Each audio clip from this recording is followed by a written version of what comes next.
Field, some more United Shore Professional Baseball League action. It's the visiting Utica Unicorns and the home Birmingham Bloomfield Beavers here tonight. Two teams in a little bit of a different spot. One pitcher dominated, the other kind of hitter dominated of late. Jeremy out alongside Dan Griesbaum Jr. to bring the call here today.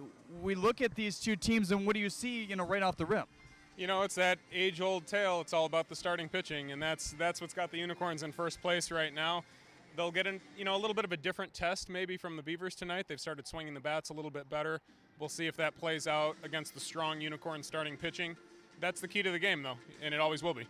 Yeah, we'll take a look at these two starting lineups in just a minute, but you talk about these Unicorn starters and even some of the relievers. I mean, you talk about Nolan Clenny, a back-end guy who's been great, and one of those guys who's been reconstructed here in the USPBL. But when you talk about reconstruction projects, I think the biggest one is Ty Hensley, and we'll see him on the bump today. Absolutely, and he's been outstanding so far this year. It looks like a project well done to this point. He's been almost unhittable so far. First time out, part of that combined no-hitter. Second time out, another really solid 4 innings. The last time out against these Beavers, no hits through 5. So, can't really hope for much more than that. He looks terrific, and we'll see how he continues to progress and hopefully, knock on wood, stay healthy. We've talked about it throughout each call we've had. None of these managers really pushing the panic button when it comes to offense or pitching. Right now, this week at some point, I think is where they want to see these hitters settle in, some of these pitchers settle in as well. But Von Joshua is one of those guys. Hey, look, I'm going to give these guys ample at bats to show what they have, and they did show what they had in that doubleheader, didn't they? They did. They're starting to come around. Obviously, Von Joshua and really all of our managers here at the USPBL, very steady hands, veteran baseball men. They're not the type to push the panic button this early. Starting to see some of the power guys come through for the Beavers. Freddie Geely is obviously going to be a Mr. Consistency type, but not necessarily everybody throughout that lineup. They've got a challenge on their hands now, losing Sam Troyer to that injury where he got hit on the hand the last time out. They're going to have to replace him. Of course, they're taking a good step tonight, grabbing Xavier Warren from the taxi squad. Not really a downgrade type of a transaction there, so that could help them. Yeah, I mean, you talk about Sam Troy. Yes, he's out for 4 to 6 weeks with that broken hand. He had an X-ray on Monday, but he's out there throwing BP in his cast. On his one hand is fine, right? Yeah, he's a team player. He can keep throwing. He won't take a step back with regard to his throwing arm, which is great. But we hope to see him out here again before the season's over, and it's great that he's going to be around supporting his teammates, of course. Let's take a look at your starting lineups today. First for the visiting Utica Unicorns. Those as always brought to you by AAA. Leading off is the center fielder Derek Hurt, trying to get it going in that leadoff spot for Jim Essian's squad here today. Just 2 for 13 to start the year. Coley Curry batting second. He'll be the left fielder playing position 7. Ashton Barzell, a guy on the taxi squad, once again on the Unicorns here today, hitting third and playing right field. Andrew McCoy, he seems like everyday McCoy, whether it's for the Hoppers, the Unicorns, the Mammoths, whatever team he's with, he's usually in the middle or the bottom of the top of the lineup, so 1 through 9 or 4 like he is here today. Adam De La Cruz, the veteran, hitting fifth and playing third base. Ben Bavley, the consistent second baseman, hitting 6th. Nick Snyder in the 7-hole playing first base for the Unicorns tonight as well. Malik Blaze back at shortstop to complete that solid duo up the middle. We've seen such good infield play in the USPBL this year. Up the middle, Jordan Finney rounding out the order, batting 9th, doing a good job in the catching position for the Unicorns this year so far as well. On the other side for the Birmingham Bloomfield Beavers, the home squad today, you see Freddie Geely back atop the lineup for Von Joshua's squad, and it's good to see Geely back in there after missing a couple games because of the hit by pitch in the elbow. He's good to go and hopes he doesn't feel all too bad here today, but at the time things are said and done, Dan already talked about Xavier Warren hitting right at the top of that order for the Beavers at third base. Romero Harris starting to get it cranking in the 3-hole playing center field today. Austin Shoemaker back out there. He's been all over. Catcher, designated hitter, first base here today. Ross Haffey back in the lineup at designated hitter for Troyer, trying to create some more pop in that lineup. Ron Williams Jr. hitting 6th. And playing left field, Jonathan Brandt back up the middle at shortstop and hitting seventh. Cameron Comer is a guy who's also got it going offensively at the catching position for the Beavers as well. And Drew Thomas is going to round out the lineup in the ninth position and playing the ninth position in the field as well in right field. Dan has already talked about keys to the game a little bit, but expound upon that a little bit. Yeah, when it comes to the Unicorns starting pitching, last 2 times out against these Beavers had really no progress against the starting pitching whatsoever. Hensley, the one time we already talked about, no hits through 5 innings. Justin Revels also, the last time out, 1 hit. So that's a combined 9 innings with only 1 hit against the Unicorns starting pitching. Obviously, you're not going to win any games that way. They're going to have to come out of the box a little bit better tonight. That's going to be a big part of the ball game tonight. We talked about replacing Troyer, Xavier Warren in there tonight. We'll see if there's any drop-off there. Troyer was the Beavers' leading hitter, so that's certainly a concern going forward. And also, I would say on the Unicorn side, in first place, but we really haven't seen a ton of pop in their lineup yet. You know, are they going to come through with someone in the middle of that order that's going to drive in runs? Who could that be potentially? They have some nice athletic guys at the top, Derek Hurt, Coley Curry. You know, is there going to be someone somewhere in that lineup that's going to hit the ball out of the ballpark a little bit? You know, maybe it's Snyder, not sure. Ben Bavley's got some pop in his bat, but we'll see how that plays out. Well, a little bit of a rivalry here tonight. Both of these two teams have only 2 USPBL championships to date, so we're looking forward to that and looking forward to talk about all these 2 squads a little bit more, including our pitcher comparison next.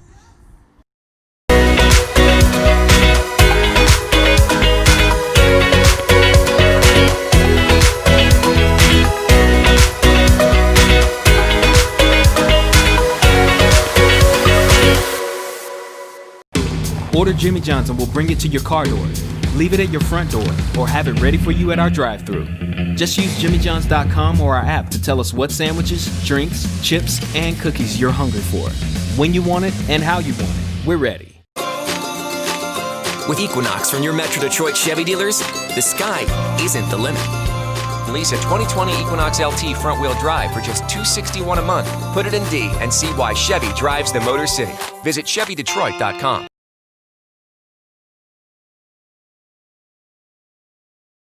Welcome back to Jimmy John's Field, everyone. This fine broadcast tonight is brought to you by Atnip and also presented by these fine sponsors.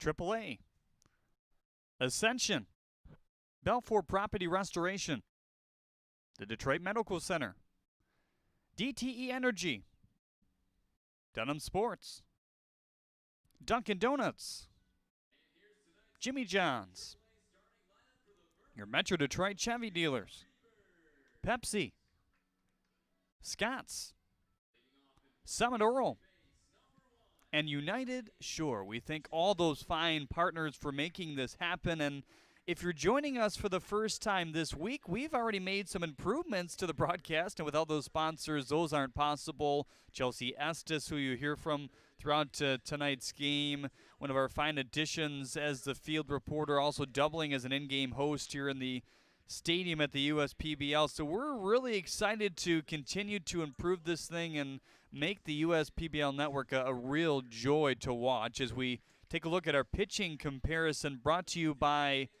Denzo. That's not Ty Hensley warming up quite yet in the bullpen. He's probably done, but Hensley's looked very good this year. 12 innings on the bump. How about that walk-to-strikeout ratio of 16-4 there, huh? That's about as good as you're going to see. I think the key for him with regard to the walks is getting his breaking ball over the plate, and he's done a great job of that this year. A.J. Coleman on the other side for the Beavers. One bad outing kind of skews those numbers with the 4.66 ERA. Got his walks up a bit, but Von Joshua says, hey, look, everybody's entitled to their bad outing here or there, and that's what it was for Coleman. I think in reality it wasn't a bad outing the last time out. I think he started to hit the wall a little bit around the 5th inning. You know, it was one of his longer outings. I thought he had a pretty solid 4 innings, and the wheels started to come off there a little bit. But I believe he gave his team a chance to win ultimately. And that's what Justin Orndorff had to say as well. We'll talk about that more as this broadcast progresses. We'll step aside. Opening pitch coming up next between the Unicorns and the Beavers.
Jeremy and Dan back with you here from Jimmy John's Field in Utica, Michigan. So glad you could tune in to another exciting night of USPBL baseball. We're kind of coining this as a little Thursday night rivalry as the Unicorns had their banner hung, or the flag, their championship flag hung in left field yesterday, and A.J. Coleman trying to maybe use that as some fuel. That's right. These are the two teams thus far that have won championships in the USPBL. The Unicorns won last year and also in the inaugural season. The Beavers took the two that were in between. So, yeah, we've got a little bit of a Celtics-Lakers going on right now. Absolutely.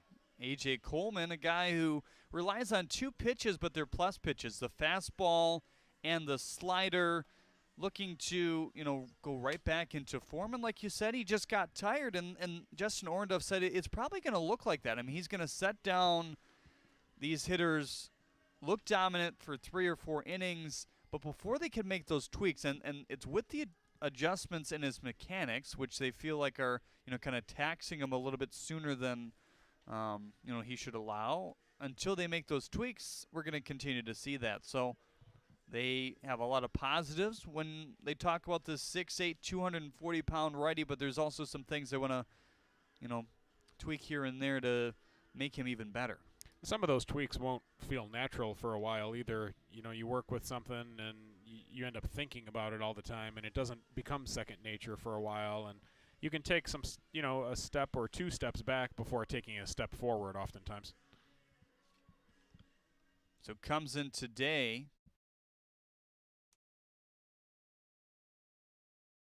with his 4th outing on the bump here tonight. 1 relief appearance is back on July 4th, the holiday, then July 8th versus the Hoppers, and most recently versus the Unicorns on July 15th. Derek Hurt to lead it off for the Unicorns, trying to put some hurt in this ball here. It's 2 for 13 to start this young campaign for Jim Essien squad. First pitch of the ball game at 85 at 7:04. Beautiful night for baseball. Another sun-soaked field here this evening. Yeah, and the Unicorns need Derek Hurt on base if they're going to perk up their offense a little bit. Popped him up. This one is going to reach the outfield. Harris and Brandt going back on it. It's Harris to collect the first out. As I would talk to Romero before the game here today, and believe it or not, both of these two teams had a practice yesterday. It's something they haven't been able to do so far this year, but Romero said just from an outfielder standpoint, they took a lot of, simulated batting practice type of stuff. So they were hitting it to the outfielders in situations that they've only really faced in the game. And he said, yeah, that's helpful because it's just adjustments on the fly at this point right now. And that's why you normally have a long spring training, because within the course of a baseball season, it's so hard to work on those fundamentals. You're playing games so often, it's tough to get a practice in. Coley Curry hitting second in the order here for the Unicorns. Also off to not the best starts to his standard, 3 for 11, but has scored 4 runs, has shown a little extra base pop with a double and a triple thus far. This is a guy that'll turn it around.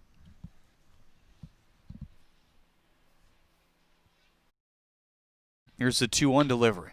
On the ground, first base side, trapped over there by Shoemaker for the second out.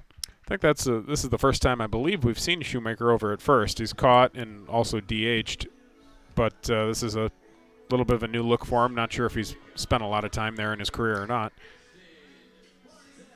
And more often than not, when he's on a roster, he's in there. One of those taxi squad floating guys.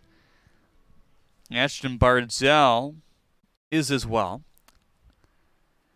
I looked at Ashton Bardzell and was like, wait a minute. I thought he was a roster guy for the Hoppers because it seems like he's been on their squad nearly every game. Dive by Shoemaker, gets enough of a piece to flip it over to Coleman, and that's a real snappy inning for AJ here in the first, all via the contact. We'll take a look at your Zach Hart Agency 3-Men Up when we get back here on the USPBL Network.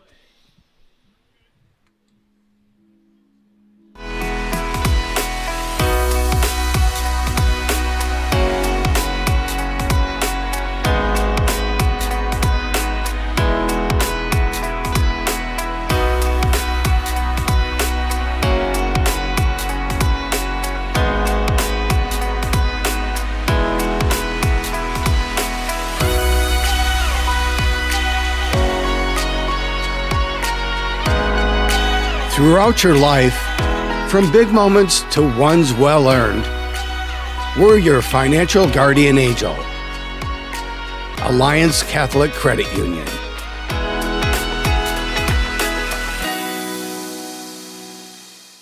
We like to do it before we go out on the weekend. We do. We do it every week. Whether we need to or not. We did it today. It was really dirty. My parents do it every day. Hey, kiddo! Do it every day with the Unlimited Club only at Jack's Car Wash. Protect your car from the hot summer sun, dust, dirt, and contaminants all summer long with the Jack's Unlimited Club. Join today, starting at just $21.99 a month. A very clean first inning for A.J. Coleman. Ty Hensley trying to do the same here in the bottom of the first. He'll face Freddie Geely, Xavier Warren, and Romero Harris, your Zach Hart Agency 3-man up. And this look at Ty Hensley is brought to you by Denso. Very, very good numbers thus far, Dan. It couldn't have really been much better. I think he's going to face a little bit of a test tonight, though. You know, the top of this Beavers order, pretty solid with Geely, Warren, and Harris. Got some guys in the middle of the order that are starting to perk up a little bit. Cameron Comer has been outstanding just of late. So we'll see what happens today. Fastball, power curve, changeup, cutter for a guy that's been reconstructed and then some, both on the surgery side and on the mechanics side from Justin Orenduff and company. And they think they have him pretty figured out in terms of what he needed to do to stay on the diamond. And you look last year, 60-plus innings, no injuries, and that's been a rarity for a guy that's pitched a lot of, not pitched a lot of pro ball, but been on quite a few organizations so far. Well, we talk about him as if he's, a crafty 40-year-old veteran or something like that.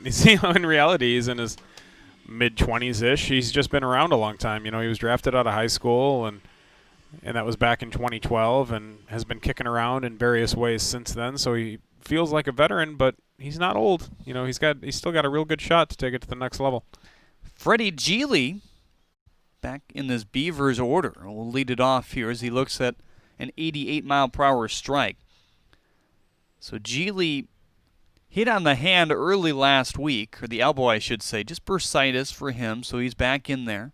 Not feeling 100%, but hoping he'll be able to go today. Didn't look 100% comfortable in batting practice hitting some of those, but I think as it went on, looked a little bit more settled in. Swing and a miss. Hensley carves him up here in the first inning. Not wasting any time. Came right after him.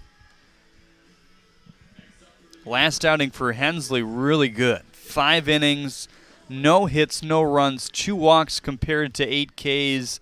Went 76 pitches, and we're starting to see some of these starters stretch it out a little bit more, Dan, in outings 3 and 4. Definitely. If Ty's efficient enough today, I wouldn't be surprised to see him take it into the 6th. Here's power on power. Xavier Warren coming up and taking strike 1. Yeah, this is an exciting matchup. This is a couple of ball players that have, big league ability, so to speak. Von Joshua loves Xavier Warren's swing. 0-1 pitches in there for strike 2. In fact, he said, I'm putting him in the 2-hole to hope the guys, see him a lot of at-bats and, try to be like him. I mean, again, we talk like he's a veteran, but right. He's got terrific bat speed, and he's not the type of guy that is going to swing and miss a lot. He's got good strike zone discipline. He's got a little bit of a flatter swing. We're talking to our baseball operations team about him just recently here, and for a guy with that type of bat speed, it's maybe a little bit of a flatter swing than you'll see on occasion, which, may cost him some home runs, but will probably make him a little bit more consistent in the batting average department. Here's a 0-2 curveball in there for strike 3. That was filthy. That's a great pitch. Not much you can do there. It's awfully tough to pull the trigger on that ball, especially after you just saw a couple of balls at 93. Spin rate of 2840 on that one here in the first inning. They have moved our location, and that not only means we're in the air conditioning, yes, inside, but it also means we have access to all these analytics. Yeah, that's this day and age. That's important. I love it. I mean, to give that some context, 2840, a curveball probably average, you're looking at about 2,500 spin rate for a curveball. So this is that's a big league spinner up there. And Jim Essien believes if minor league baseball was happening, this guy, Nolan Clenny, are two guys that might just be pitching in minor league baseball. Affiliated, that is. Right. Yeah, that's not a stretch. And look at Hensley get ahead of hitters here in the first.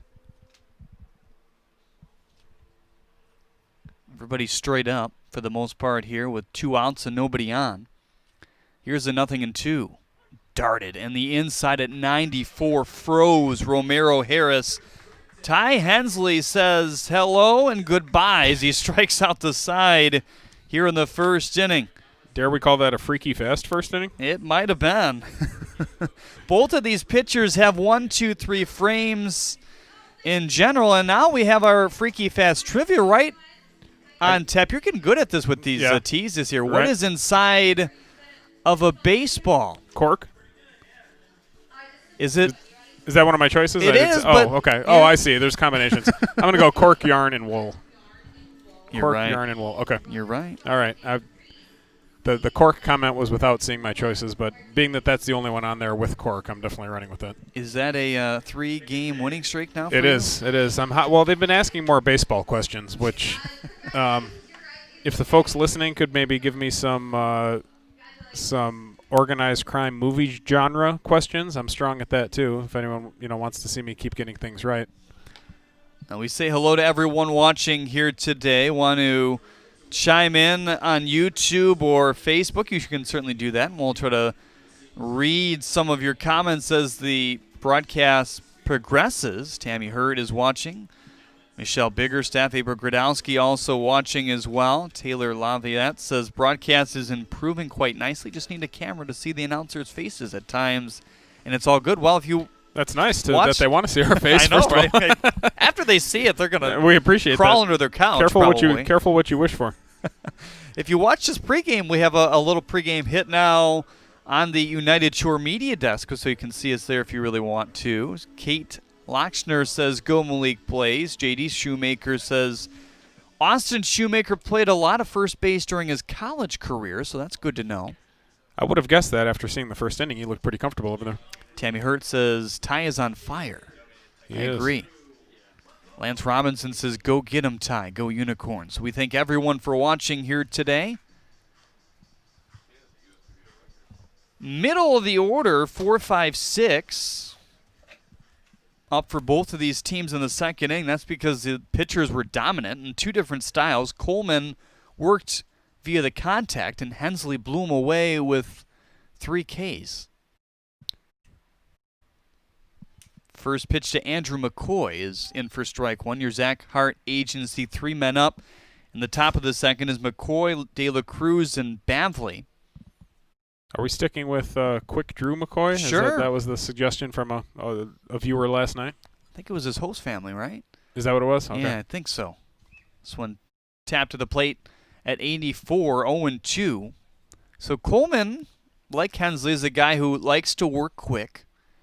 Fastball slider. Fastball 87 to 90 right now. They want him to get over that bump and threshold and go to 90 to 92. And talking to Justin Orenduff, the director of player operations, before the game, he was like, we're confident that he can get to that point once we make a few tweaks with this delivery. That was nasty. At 75, had McCoy bending in the right-hander's batter's box. We've seen some good breaking balls so far between these guys.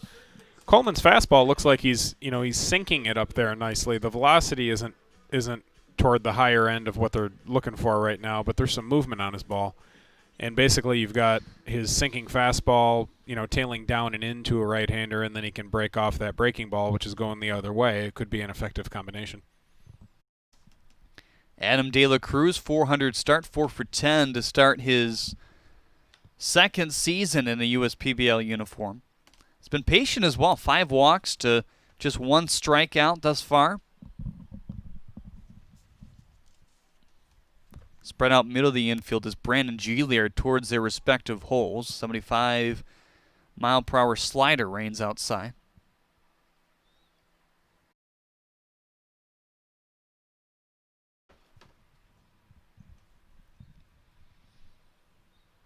Here's the 1-1.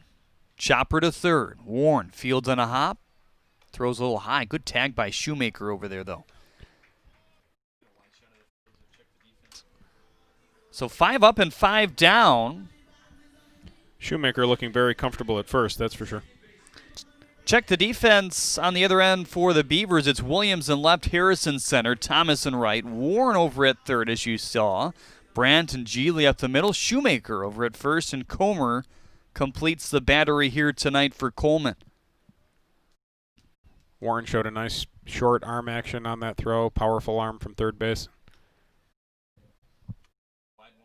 This one inside to Ben Bavley. Look at how deep Geely and Brandt are in the hole, even more so this time to Bavley as opposed to De La Cruz. 1-0 on the ground to Geely. Boy, Coleman and Hensley have it going here in the first and second inning. Gets his first strikeout off the nasty slider to start the second. AJ is on point thus far.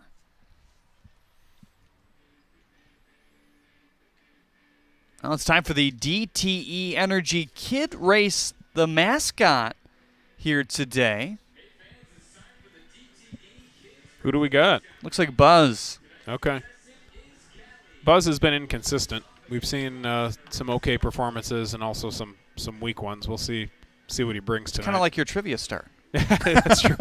I'm on a hot streak right now. No, I can't touch it now. You know? It's young Kathy to run here tonight against Buzz. Lancelot will greet them at home plate. You see no runs, no hits, no errors on both sides for these two teams. It's Kathy gets lined up and ready. She's got her pink unicorn gear. She jumping the gun. Testing. There. Smart kid.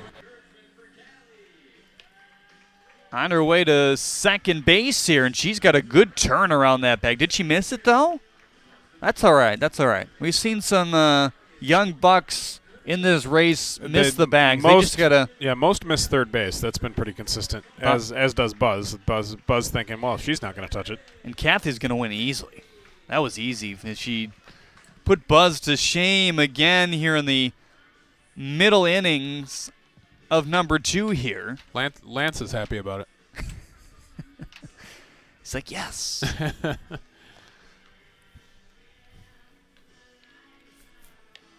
Now, there's a lot of great USPBL merchandise to purchase. I know you've done that definitely recently. You can visit uspbl.com/shop to purchase your favorite team gear today. I don't have a Beavers hat yet. Maybe I'll consider that one. I like that long sleeve Hoppers nice. shirt that we're seeing. Yeah, that's really nice. Of course, as you know, my rival high school is green, so my closet to date doesn't have a lot of green stuff. So I could probably use a little bit of green now that I'm a Hopper supporter. It helps even out my closet a little bit.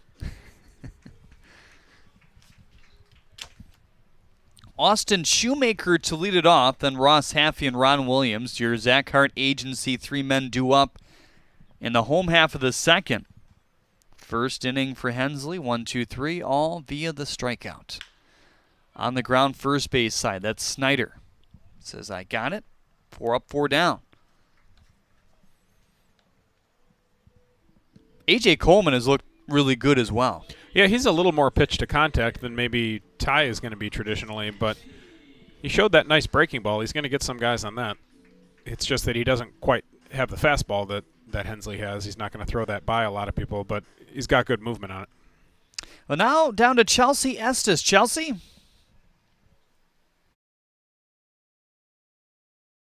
DTE Kids Race the Mascot winner, Callie, and Callie was so fast. Callie, do you do any sports? Because you were just so speedy. For fun. I mean, I think she win the game. Don't you think so? I really think we could. Callie, who's your favorite?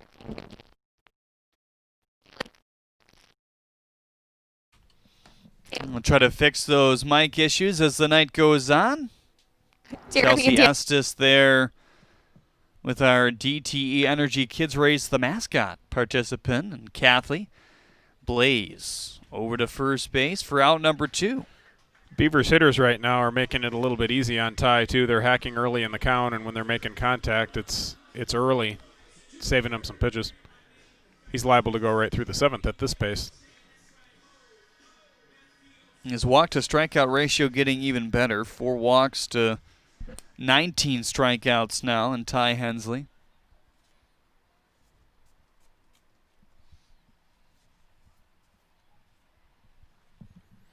Ron Williams Jr., 5 for 20 to start the year for Von Joshua's squad.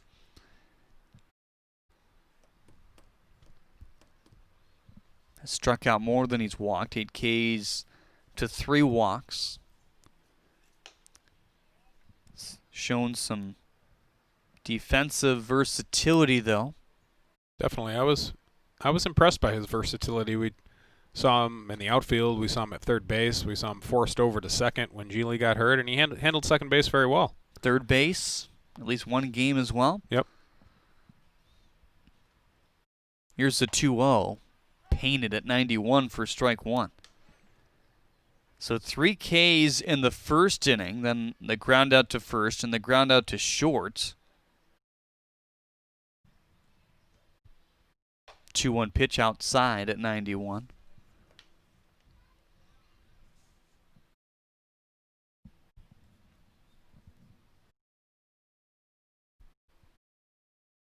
Hensley 6'4", 245, Oklahoma native, 26 years old.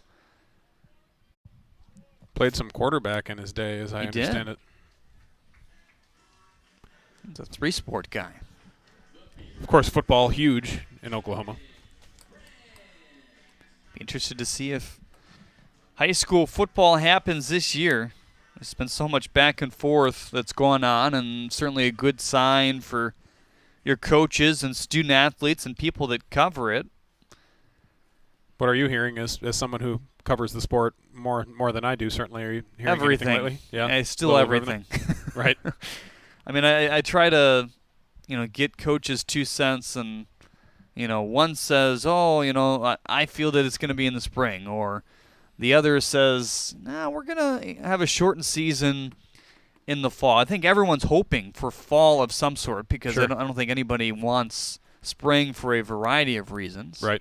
And you mentioned a good one the other day, and there's so many baseball players that play football and are good at both. Yep. You don't want to take that away from them. I also don't want to see a young person playing spring football and then coming right back in the fall to play it again. I just feel like that's not enough recovery time for a football player. And I think there needs to be some science put into that. Sure. And of course, we have no examples of that to this point. There's not really any existing data. Not that I'm aware of. Swing and a miss at the top of the zone there at 92. I don't think any people involved in high school baseball or really any kind of baseball are overly excited about moving to the fall. I think for similar reasons, but 1-2 with the runner going in there for strike 3. Didn't matter as he blows him away at nearly 93 miles an hour there. That's the 4th K of the ball game already for Ty Hensley. Back with more after this. Still a scoreless game. It's the pitcher's duel all the way. Detroit Mercy really models a value-based education. They focus a lot on service, which provides so many different experiences and opportunities that allows us to tie in everything we learn, how to apply that outside of the class. There are a number of different programs that we're a part of to help bring the community back and revitalize the city of Detroit. Doing service with the community really helps bring Detroit Mercy outside of the gates and to everyone. Detroit Mercy. Build a boundless future. Oh, great. Up here in the front.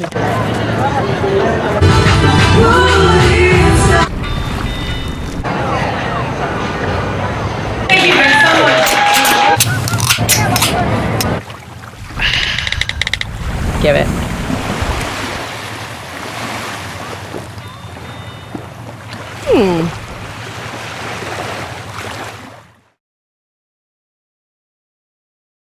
Welcome back, everyone, to Jimmy John's Field. Check some of the comments on YouTube and Facebook. Jacqueline Wanner says, you guys sound like MLB broadcasters. Keep up the great job. I think that's a testament to you, Mr. Griesbaum, because you're only, 10 games deep here? You're probably right. If I can pass for that, I really appreciate that comment. Thank you so much. Lisa BP says, nice to see a game. We agree. There's a viewer from Mexico here today, so hello. Are we counting foreign countries? I know we've got Australia already. We do. Yeah, we got to start counting foreign countries. Pam Perry Coleman says, let's go Iceman AJ. So is that another nickname that's going to join the fold here? I'm good with it. Iceman, one reference to one of my favorite movies, Top Gun. So AJ Coleman trying to keep it going. Both of these pitchers have left little margin for error for these hitters. Only one base runner thus far. That was with 2 outs by Ron Williams Jr. on the walk against Ty Hensley. A.J. Coleman with back-to-back 1-2-3 frames. He'll face Nick Snyder, Malik Blaze, and Jordan Finney. Your Zach Hart agency, 3 men on deck here in the third. First pitch slider is fouled off. As I mentioned in the pregame, Snyder might be that guy that needs to get some extra base hits for this club. You know, great starting pitching for the Unicorns so far, have gotten them by, but not a whole lot of extra base power quite yet. He's got 1 home run this year. And there has been some power on this Unicorn squad in the past. Big gap in left center for Snyder. You see it there. Looks like Thomas out and right having some trouble shielding that sun. It's coming out in full force. You see he's surrounded by it. No shadows around him at all. That's an uncomfortable feeling for an outfielder. 1-2, just missed the corner at 87. Anything you can do to try to remedy it besides shielding your eyes? Yeah, actually it's simple. It actually sounds really simple when you talk about it, but you have to just move yourself. So when the ball's in the air, if it's coming at you and it's in the sun, if you move your body, that changes the angle, and very oftentimes the ball will come out of the sun. If you're viewing the ball differently, it can come back into your sight. You know, if the sun is no longer between you and the ball as long as you move yourself. How much does that play into the catcher position? At most ballparks, it does not, because they're oriented a certain way away from the sun. It's normally not in center field like that. However, my alma mater, Grosse Pointe South, it is. That's a very old school and an old campus, and the way that the field is oriented, especially in the summer, the sun comes down in dead center field. I recall getting a shield at that time, kind of similar to a football player. Really? One of those tinted shields. Interesting. Slider, pretty good one again. He's hitting these corners with some effectiveness. That one at 23-24 on the spin rate. Saw a really good curveball by Hensley. That's the best we've seen so far. 1-1. Another slider in there for strike 2.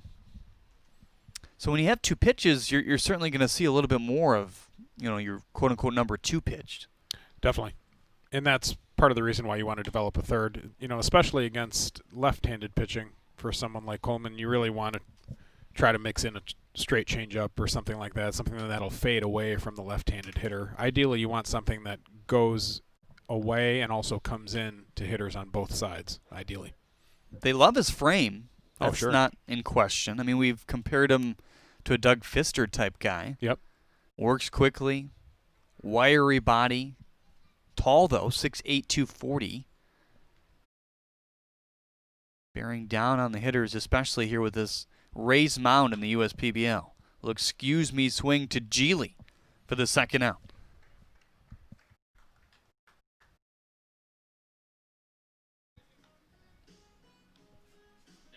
So just like that, 8 up, 8 down here in the third inning.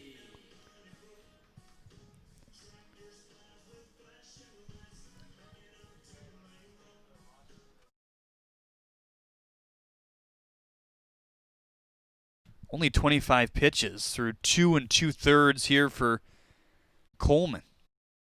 And remember, we're only playing 7 innings right now here in the USPBL. we've seen one pitcher with the game he's got going on. It was Ty Hensley get taken out. He elevated pitch count, only his second outing, I think, at that point, or his third, I guess. But both of these guys got it going here in the first few. The only blemish thus far was a walk back in inning number 2. 1-1 in there for strike 2 at 86. He's been right around there, that 85, 86, 87 range with that pitch. It's got some movement on it, and it's a tough downward angle. 1-2 on the ground, shortstop side. That's Brandt. Backs up. Strong throw. Pulled off. Shoemaker there. What do you rule that? It's a tough play on both sides. It really is. I hate to give an error to him because of the range that he showed, but it's probably an error. Maybe we can get another look here on our YouTube feed. So bouncer just reached the outfield grass. Brandt backed up on it, and they have not ruled it on the scoreboard yet. What'd you think on the second look? A good throw has him, but again, when you look at if something's an error or not, you're usually trying to judge it on would an average fielder have made the play. I don't know that an average fielder would have got him out there necessarily. You can really argue that one either way. It looks like they did give him the error, so it's a tough error, but I think it really could have gone either way. I think given the circumstance, Brandt will take it. Yes. It's early. Right. Right. 1-0 is low. 2-0 at 79. Lower reaches that time. So back to the top of the order, Derek Hertz trying to get something moving for this Unicorns offense.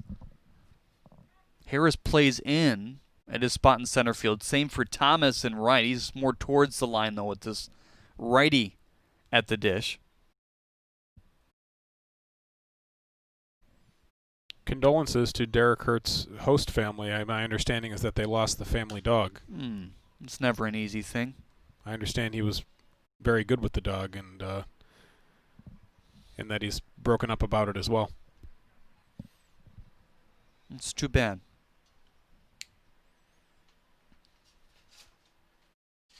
Anyone that's owned a dog certainly knows what that is like, and I don't think anybody that hasn't owned a dog can truly understand it. Right. My family dog growing up, she was a cockapoo. I think three quarters poodle, 1/4 cocker spaniel, and she lived, I want to say, 18 years. Really? She lived a long time. And it's a nice life. Yeah, by the end, it was she could barely move around, and I think we felt okay about putting her down at that point, losing her quality of life. But it's sure tough, especially when you grow up with a dog like that. Your parents have a dog again now, or no? They don't. They the kids grew up, and the dog was the last one there, and I think they're enjoying their freedom. Here's the 2-1 pitch. I mean, your dad, is basically raising more children every year at Grosse Pointe South anyway. True. That's true. In a different capacity. Right, about 60 children throughout the program, and he's got his hands full with that. And of course, they come to see the grandkids and are welcome to leave the grandkids whenever they'd like, which is one of the best parts of being a grandparent. There you go. Right back to Coleman. Strong glove, and he gets out of it. The only blemish for him, the error here in the third inning. But overall, a nice job by A.J. Coleman to work through another fairly easy inning. Ty Hensley has got a good one going, too. Just a walk against him. That was in the second inning to Ron Williams, Jr., and it's time for J.J. the Water Boy. Brought to you by Michigan First Credit Union. Send it down to Chelsea Estes now. Chelsea?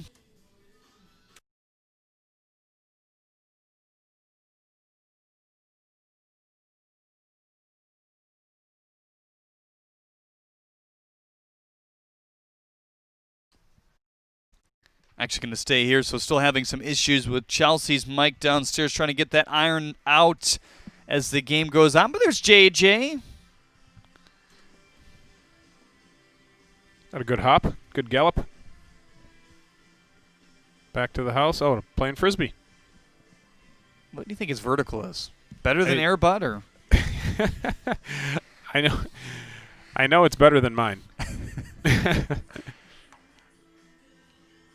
Tammy Hurt on Facebook says, yes, condolences to Blake. Sad face.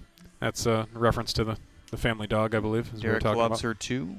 Lori Posey, enjoying these broadcasts. Thanks, USPBL, and great commentary, guys. Thank you, Lori.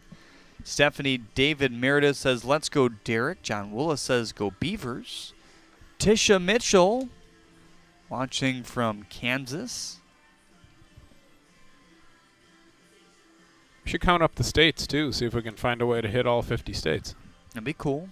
Well, we've had California several times. Yep. We obviously had Michigan, Ohio, Oklahoma, Tennessee. I want to say Nevada at some point this Yep. year as well. So let us know where you're watching. We want to hear it. This Unicorns team, one of the most followed in the USPBL. 2 championships for them, 2 championships for the Beavers. The Unicorns championship flag is now flying in left field as of yesterday. Hensley's going to face Cameron Comer, Drew Thomas, and Freddie Geely. Your Zach Hart agency 3 men due up in a scoreless bottom of the 3rd inning. Looking forward to seeing Comer swing the bat today. He was just so hot the last game, really starting to groove that swing. On the ground, first base side, tough play for Schneider over there. Popped it up, still has a chance, but now throws it over the head of Hensley into Finney. He panicked there a little bit. I think he's had a little more time than he thought. What do you say to that one? That's an E3, I think. Because he still had him at first base. Yeah, he still would have had him if not for the throw. So 2 errors, the official score riding on his seat because history at stake for both of these guys early on in the game. 2 base runners to tie Hensley was a walk, and now an error here in the 3rd. That walk with 2 outs back in the 2nd as the first pitch curveball is in there for strike 1. Spin rate 26.88. That's pretty dang good too.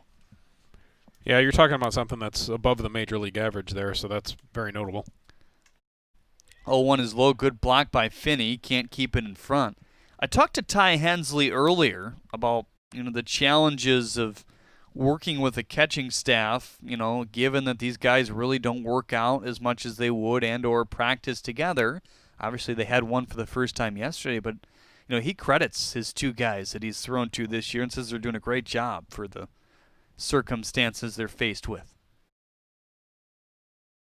1-1 is in there for strike 2, and if you don't know about Hensley, he's a guy that doesn't really focus on the hitter. He says, yeah, I hear them over the PA, I kind of see them, but my focus right now in my career is to attack the hitters to my strengths. Right. Not try to go against theirs. Well, generally speaking, he has the luxury of doing that. They should let that roll probably. Oh, my goodness. Yep. On a string down the third baseline. He wasn't going to get him out. May as well let it roll. Hensley's strengths are going to be better than the hitter's strengths, probably 99 times out of 100. So that's going to work for him the vast majority of the time. But just as a developmental tool, also, it makes sense. You're trying to improve upon your game here. It's the winning the battle with that hitter, somewhat secondary to improving your game. So I think a lot makes sense about that. Waiting on the 1-2. Bottom of the zone, not much that Thomas could do that. That's for strike 3, and already the 5th K here for Ty Hensley.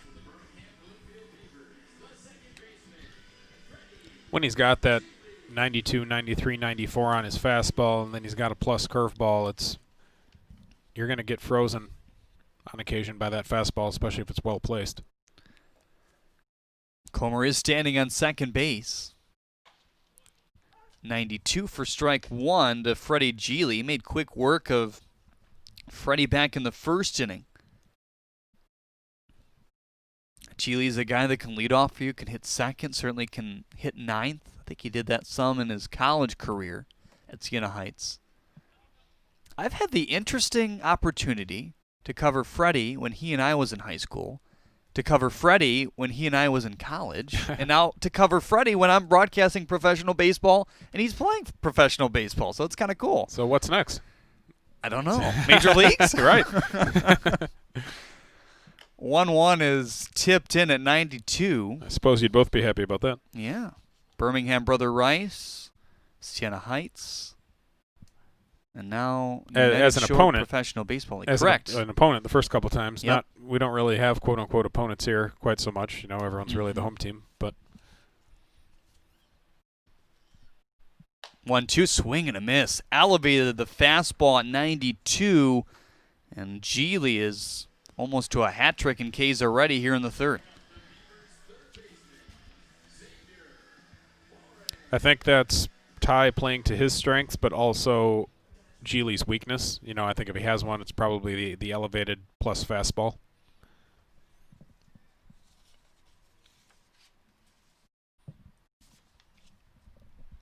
Xavier Warren struck out looking back in the first inning. First pitch is outside at 91.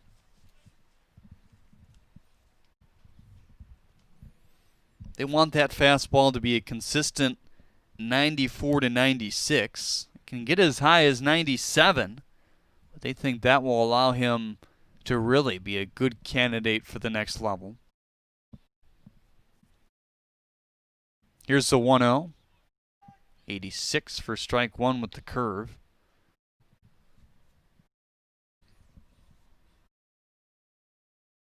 It's hard to say for sure. That may have been a cutter. Yeah, I was being just that going it's to say. A little bit harder. Yeah, I think his curve's been a little slower than that traditionally. Yeah, cutter 87 to 90, so I think you're right on there. It's high at 80.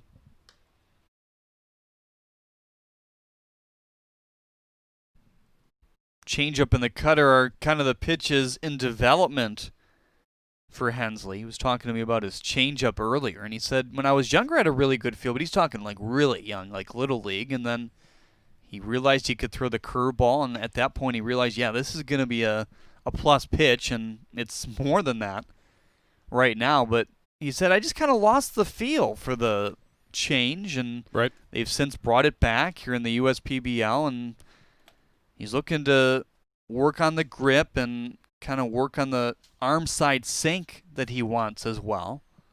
It's a tough pitch to establish feel for. It really is. Especially if you have a few other things that you're already throwing.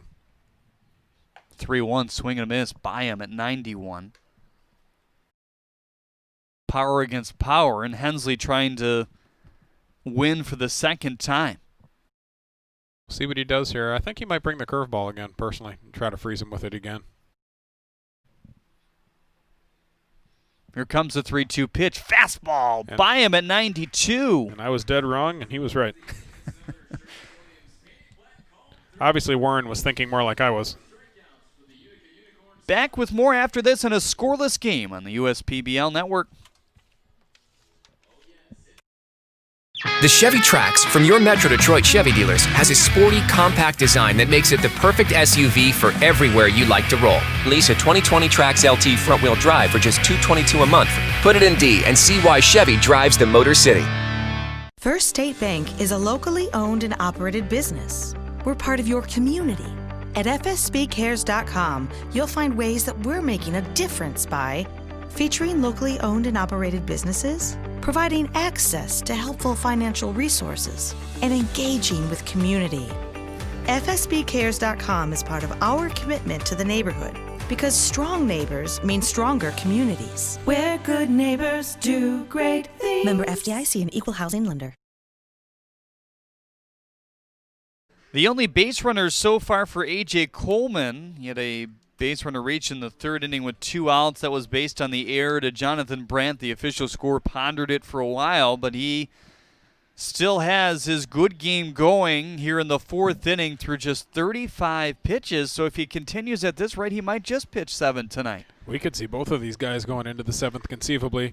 We don't know what Von Joshua and Jim Essien have in mind with regard to their pitching staff. They may be somebody else that they want to get work today, but as far as how efficient they've been, they certainly look like they could get there. Both of them have been stretched out. In fact, they both threw 76 pitches in their last outing, believe it or not. So that's something that could be a tough decision going forward. But again, this is a developmental league. They're not going to push a guy if, he's faced with a situation. He's at 90 pitches and still has no hits on the board. But we'll see where this game goes. Coley Curry, Ashton Bardzell, and Andrew McCoy will step to the plate in the 4th inning. That's your Zach Hart agency, 3 men on deck.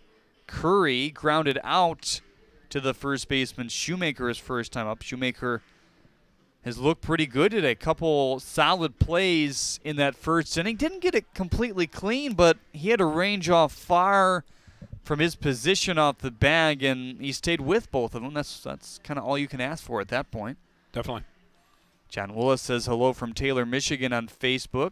Tammy Hurt says the Georgia Peach. Watching from Arizona is J.D. Shoemaker. Glenn Wayman says go Beavers from Bridgewater, Massachusetts. So add another state. I'm assuming that's relation to Gavin Wayman, a guy who we may see out of this Beavers pen here tonight. He's available for the first time.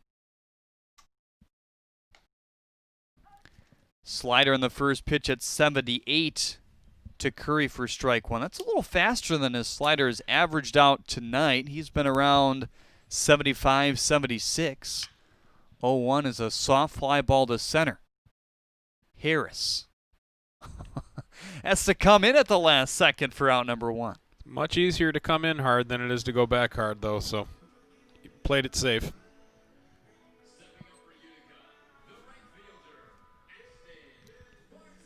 Ashton Bardzell 0 for 1 today with a ground out. Right back to Coleman. He showed a good glove to complete his 1-2-3 frame. So 1-2-3s in the first and second, and then the one base runner here in the third. And he retires the first man he sees in the 4th as that one dives in at 85 for strike 1.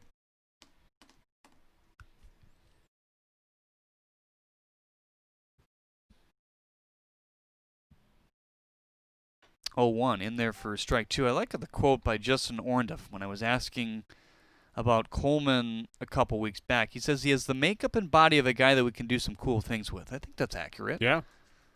You can't teach 6'8".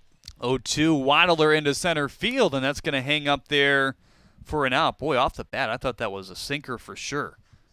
Yeah, it hung up there a little bit. So we've talked about the adjustments they want to make. Upper body, foot strike, they kind of want him to come down in a similar, quicker motion. So they think that's affecting what he's doing out there in terms of longevity. So every pitch is a little bit more taxing than the next guy who has perfect mechanics, according to that DVS system that Justin Orndorff has put together. And we're going to get some of that data soon. All these guys have gone to the facility and have worked down in front of the computer system created by Justin back in 2015. And he'll sit in with us, too, on this broadcast, I'm sure, on occasion. Think he's going to fill in for you? Yeah, I've got got a couple games off coming up, and you guys are certainly upgrading the broadcast that night going with Justin. I don't know. There's people calling you a major league announcer. Well, they haven't heard him yet. Swing and a miss there by McCoy. So Coleman continues to set him down. That's a streak of 4 straight now. We head to the bottom of the 4th after this. Still scoreless. At Priority Health, we're embarking on a new normal, embracing the changes needed to keep Michigan safe. While that may look a little different for everyone, Priority Health is here to help. With access to the care you need, the doctors you want, and the quality coverage you can afford. So you can get back to this, and this, safely, steadily, and with the smartest health coverage possible. Order Jimmy John's and we'll bring it to your car door. Leave it at your front door or have it ready for you at our drive-thru. Just use jimmyjohns.com or our app to tell us what sandwiches, drinks, chips, and cookies you're hungry for. When you want it and how you want it. We're ready. At Priority Health, Well, it's the A.J. Coleman and Ty Hensley show thus far through 3.5 innings. Ty Hensley has done nothing but strike out 6 through 3. It's not bad. Has given up a walk and an error, but that's it in innings 2 and 3. And on the other end, Coleman, after he saw a man reach via the error to Brandt with 2 outs in the third, has since retired everybody he's faced from that point. Jay Price watching from Oklahoma. He says, go Jared Price and the Beavers. That's on YouTube. Will we see Jared Price is the question. How deep in this game will Coleman go? Price kind of a setup type guy, generally speaking, may not make his way into this one. Got another state into the books. Sherry Reed Hurt says she's watching from Jasper, Indiana.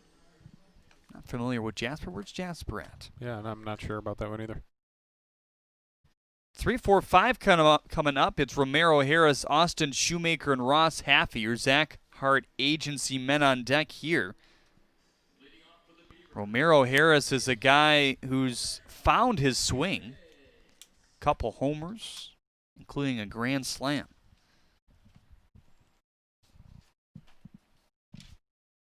Ty threw his fastball by him on the strikeout the last time. We'll see how he attacks him here. First pitch off the glove. And Von Joshua is continuing to make some adjustments to his swing. We talked about his rhythm and loading up before the last game, and we thought we saw that, him and Comer. Definitely.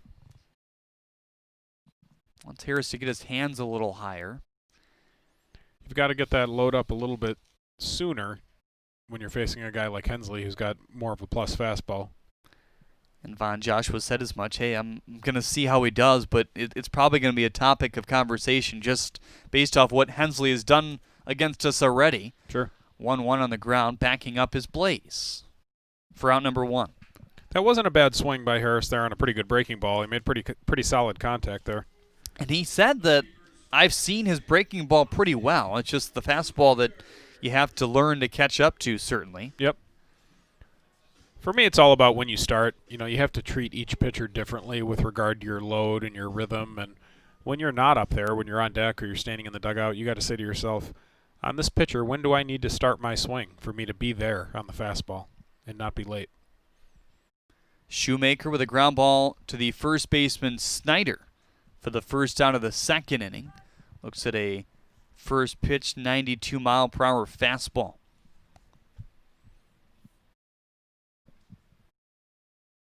Shadows starting to creep more over the field down the third baseline subtly here. Changeup, I think, there. Yep. Faded away from Shoemaker a little bit. I think that's the slice that Hensley is looking for on that pitch. 0-2 curveball. Fouled it off just barely there. If he can get changeup and cutter both going, that's going to be dangerous. You've got balls that look similar coming out of the hand, but one's darting in on the lefty, the other's fading away. Here's the 0-2 pitch, swinging a fly ball to right.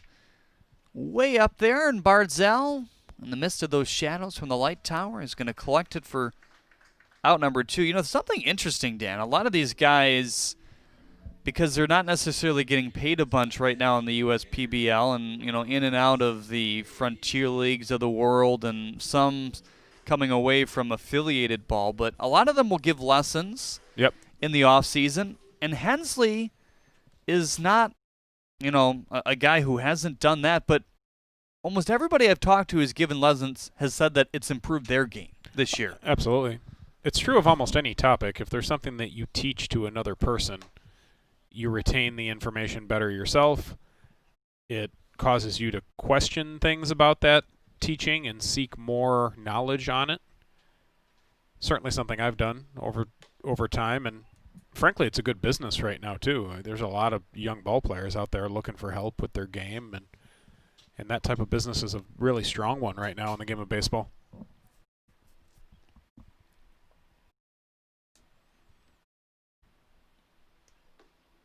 I think the big thing for a parent is finding which one is the right one, yeah? Yeah, and you know, it's not just the right one, but the right one for your kid. Sure. You know, every kid learns differently. Some need to be Some need to be yelled at. Some just need a little guidance. Some are incredibly intelligent and pick up everything right away, and others need to be shown examples more so, video evidence. It's different for every kid. Here's the 2-2. Just got a piece of that. Hensley looking to get out of this inning without any more traffic. The only traffic he's seen was a walk in the second and an error in the third, if you're just joining us. Looks like he's really cutting loose this inning, too. He's thrown, I believe, 3 different fastballs at 95 this inning. Showing what he has. The even pitch now on the ground, through the hole, and that will break up the no-hitter for Hensley in the fourth.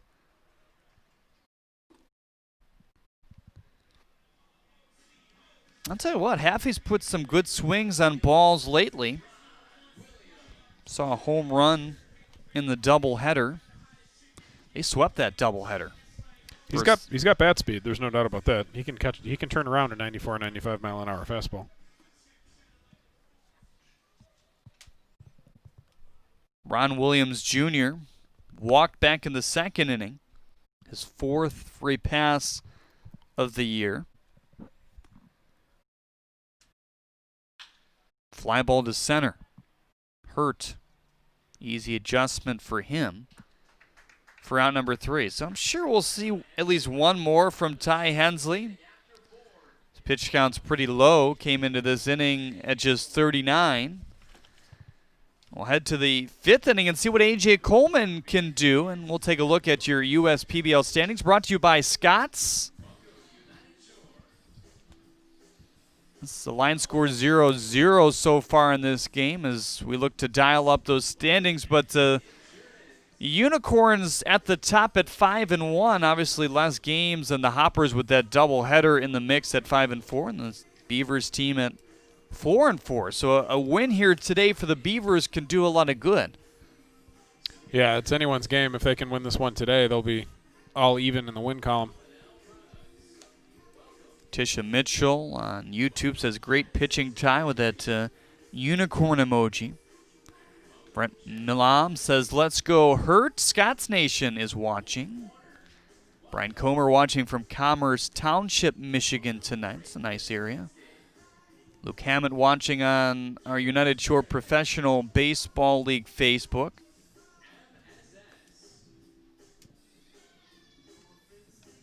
Sarah Klosterman says, tell Andy Appleby. I'm assuming that Soccer Sarah says hi. He's right behind home plate again here tonight. Yep, Andy in soccer, that probably means Andy Appleby. Of course, the owner of a professional soccer team overseas in the past. Your Zach Hart Agency 3 men due up in this 5th inning. Adam De La Cruz, here's your man right there, and then Ben Bavley and Nick Snyder. A.J. Coleman has looked about on point as Hensley has. And maybe, you look at sheer base runners a little bit more.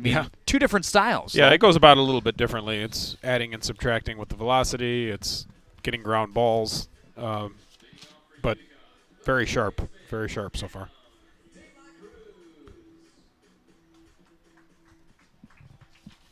He'll have a challenge this inning. De La Cruz is leading hitter right now for the Unicorns. Bavley's got some pop in his bat from the left side, and Snyder's got as much bat speed as anyone in the lineup. First pitch slider, pretty decent spin on that at 22.01 on the spin rate. Remind our viewers what that means to them. Basically, it's how many times the ball spins, and a breaking ball should have a higher spin rate than a fastball does. That's where a lot of that breaking ball action comes from is spin rate. It's what cuts against the wind and forces a curveball to go down or forces a slider to break side to side. It's incredible to think about, though, isn't it? It is. Something like a knuckleball, very low spin rate, obviously, and that can work to the hitter's advantage, too. It makes the ball dance around in the wind. I think they need float rate. Right. Spin, probably not an accurate term. For your Tim Wakefuls of the year, R.A. Dickey. Right. Is there a knuckleballer out there right now? Good question. Not in the limelight, I don't feel like, because this one is outside. I wonder what analytics say about the knuckleball these days? It's a good question. There's something extremely important in analytics is sample size, and there's not a ton of sample size as it comes to the knuckleball. Very true. 2-2 pitch fouled off at 76. So slider has been anywhere from 74 to about 77 today, estimating for A.J. Coleman. It's a little below his normal average. It's enough differential with his fastball, though. You know, his fastball's been a little bit down velocity-wise, too.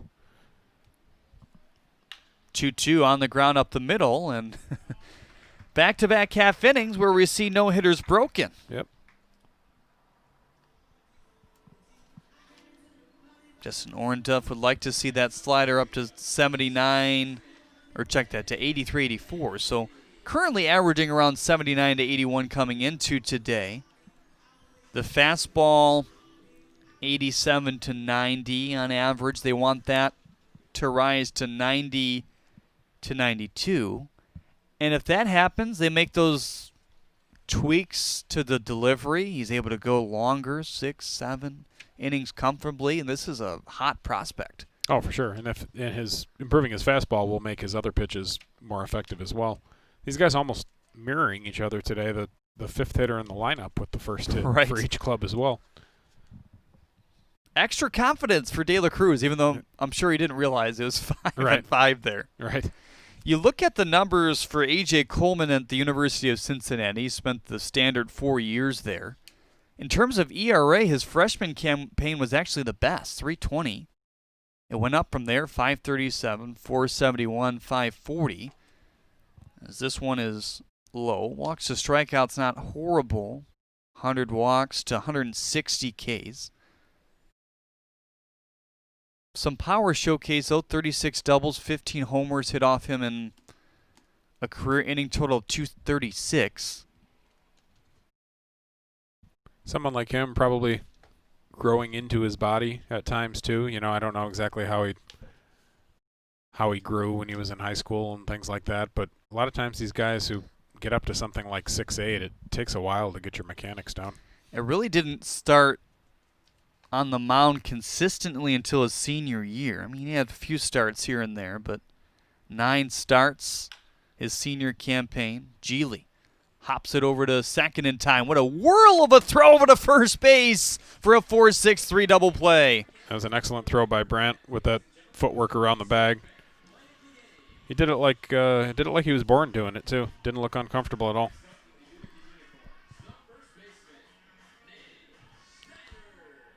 So Nate Snyder, the last shot all of a sudden. We get a second look on our YouTube channel. Good flip there by Geely. Kept it close to his body, kind of hopped it over to Brandt, and then the spinorama and over to first base to cut down Bavley, and the base runner erased, and the inning erased maybe. Brandt is a vacuum for out number 3 here. A.J. Coleman is through 5, and it's felt like an absolute breeze for him here tonight.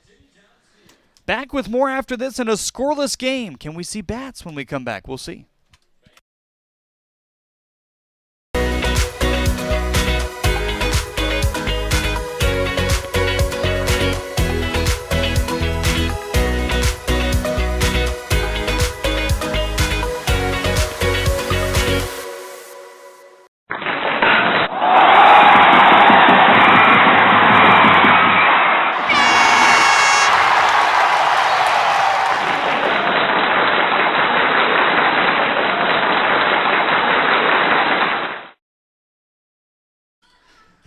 Welcome back to Jimmy John's Field, everyone. A scoreless game as Coleman just worked another 1-2-3 frame. Ty Hensley also back out there. Time to go to our sideline reporter here today, Chelsea Estes. Chelsea?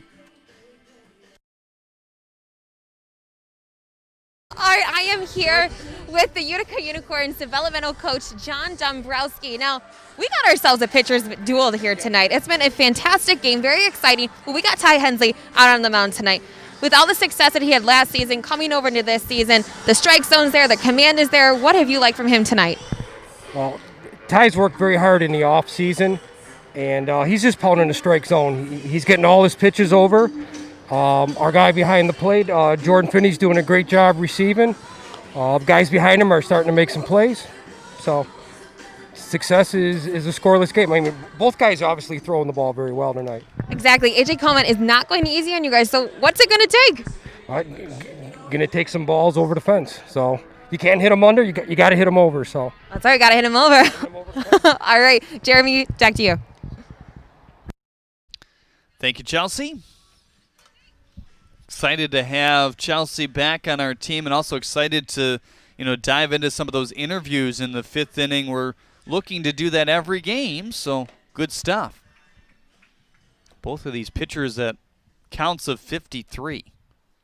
Both of them pitched 76 in their last outing, so everything aligning right now. I'm happy to hear that confirmation on my thought. It feels like these guys are really mirroring each other tonight. Swing and a miss there by Brandt as he's out in front of an 89-mile-per-hour pitch. It's not often that you can say you can be out in front of an 89, but when a guy's throwing 95 in the last inning, that's the case, yeah? Yeah, if you're expecting 95, and that may have been a cutter, or he may have just taken a little bit off that one, but yeah, you can be out front. The thing that you don't want to do as a pitcher with a good fastball is you don't want to speed up the hitter's bat by just taking something off. A ball that you would normally throw by him, if you take a little off, you could end up right on it. Dan, our state count is 2 more. We got Virginia and Ms. Roden, and then from Angel Perez, South Carolina as well. Excellent. Very cool. Somebody's got to keep track of all these states.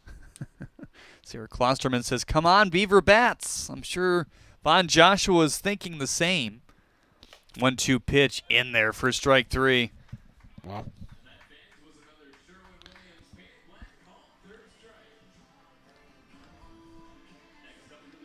8 strikeouts for Ty Hensley.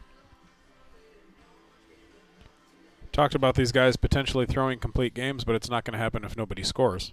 True. The 8 matches his season high back on July 17th. Line drive to right, and Comer is able to get on base for the second time. So, man, he keeps it going. He's got a good-looking swing right now.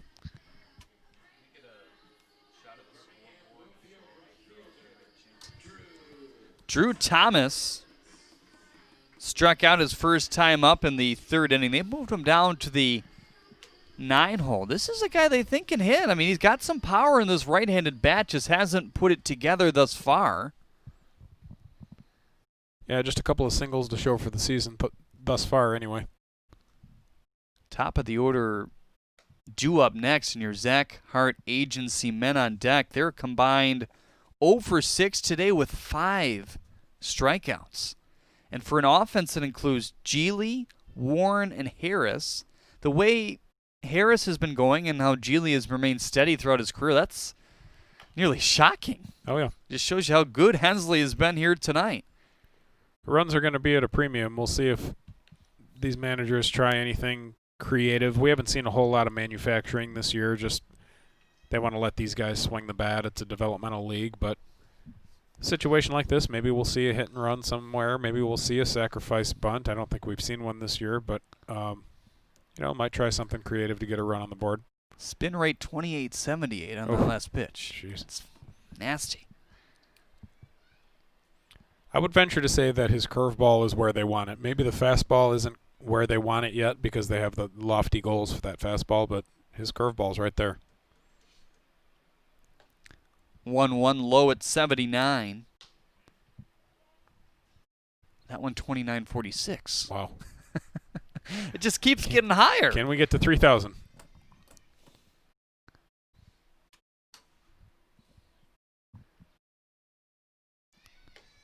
When it hits 3,000, does that break the machine, or does it go that high? Can you get some analytics on how fast we talk or something like that, or yeah, when will they have broadcasting analytics? How many mistakes we make? 3-1 with a runner on first base to begin this 5th inning in a scoreless contest. Hits the corner, and a good job there by Finney to bring it back in, I think.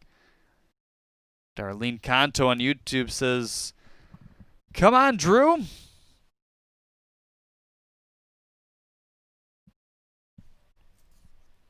Short lead over at first, 3-2, carved him up inside at 91. There's nothing you can do with that, is there? No, not that type of pitch.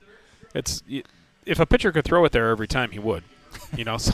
Something down and in like that. I mean, if you're not specifically looking for that location, it's very hard to clear your hips and drop the head of the bat down on that, especially if it's at 91. And most of the balls that he throws at 91 have a little bit of movement on them too. That's just not going to be an easy assignment. A whole lot of goose eggs.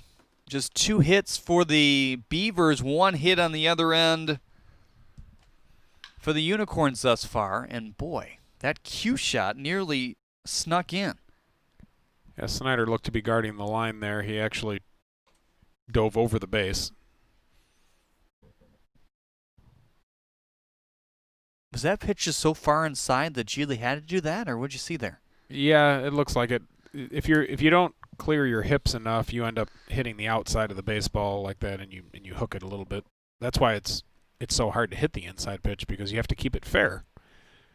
It's not good enough just to hit an inside pitch. You have to hit it in a manner where it's not going to be a foul ball. If you just keep ripping balls foul, those are just strikes. You don't want to do that. Going down to Chelsea after this, is that Geely? 0-2 on Geely.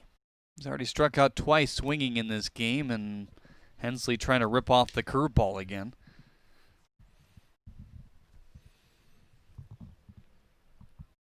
Not too often that Geely strikes out a couple times beginning game and is in a spot to strike out 3 times. You got to wonder if that elbow's still bothering him a little bit. Good. We'll see if he tries to elevate that fastball again. That's how he's been getting him.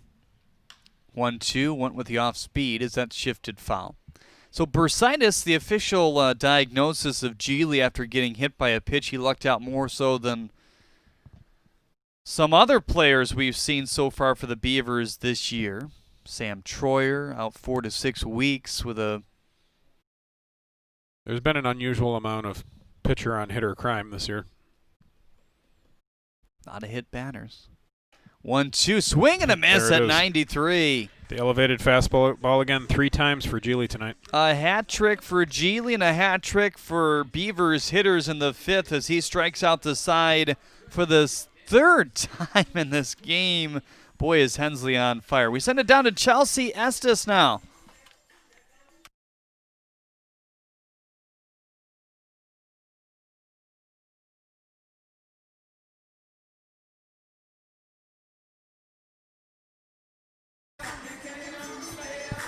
All right, it is time for us to recognize a very deserving senior for all of their hard work this past school year. And tonight we have Margaret Warkle from Quizno High School.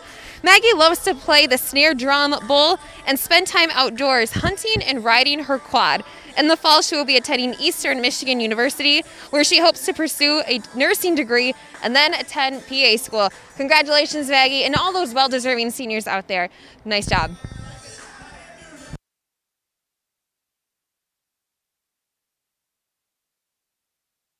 Thanks, Chelsea. Jeremy and Dan back with you here. 10 strikeouts for Ty Hensley.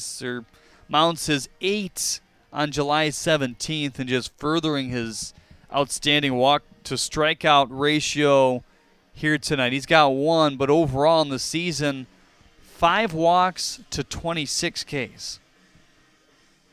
That's pretty good, huh? For a power pitcher, pretty good. It's a lot of strikes.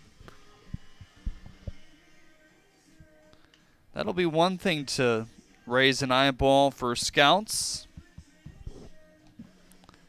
If there's any watching on our USPBL feed, we say hello. Wouldn't be surprising to learn of that. We haven't heard any chatter about that quite yet, but with the lack of in-person visits that those guys are going to have throughout this year, I'm sure we'll see 1 or 2. If I'm an affiliated organization, I'm keeping a good eye on Ty Hensley.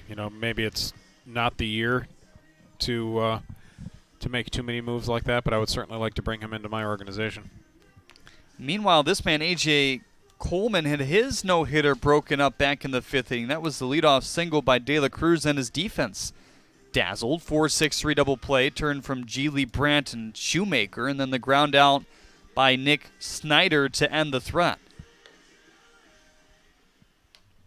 Your Zach Hart Agency 3 men due up in the 6th inning. Yes, the 6th inning at 8:17 p.m. Malik Blaze, Jordan Finney, and Derek Hurt. It might not be too quick of a night, though, if nobody scores. That's true. That's the kicker. There's a man warming up down in the Beavers pen. It looks like Jared Price.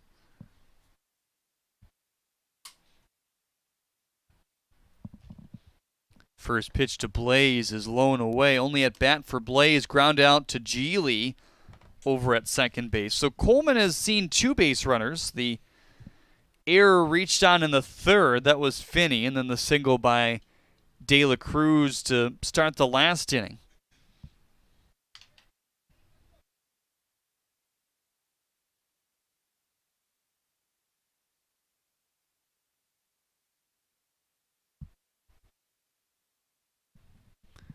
One-0 pitch is outside at 85.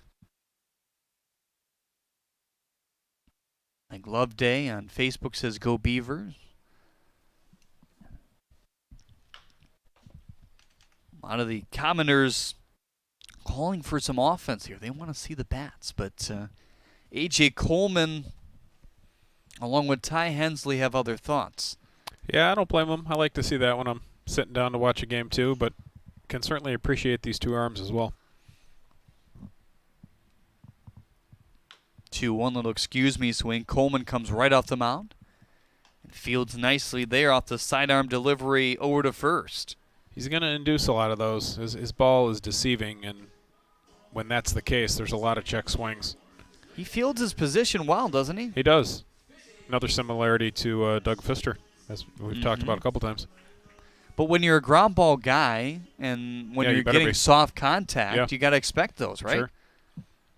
I remember a ball with Pfister in the playoffs one year where somebody hit one back to him and he instinctively reached out with his pitching hand and it deflected to the shortstop, I believe. And it ball that would have been up the middle. I remember one, I think it was Pfister, where he flat out dove in the infield. Cover a lot of ground with that body if you dive. 0-1 is a swing and a miss at 78. Both of these pitchers doing a great job of getting ahead of counts. Coleman has had a few 2-2 counts. A couple in the 3rd, one in the 5th, and one here in the 6th. 0-2, 75, swing and a miss as he was in front of that one. So the strikeouts won't be as impressive, but if you saw this game, both guys are equally impressive. That's for sure. Back to the top of the order, finally. He's got 4 strikeouts now to Coleman, and here comes Derek Hurt for his 3rd at-bat in the 6th inning. The way we've been going with that game on Sunday, and certainly some of the games in the doubleheader on Saturday, and the one yesterday, we've seen guys bat at the top of the order in innings 1, 2, 3. Right. Not so much today.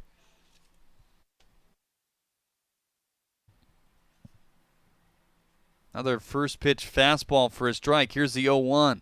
Swing and a miss. Ball darted away from him.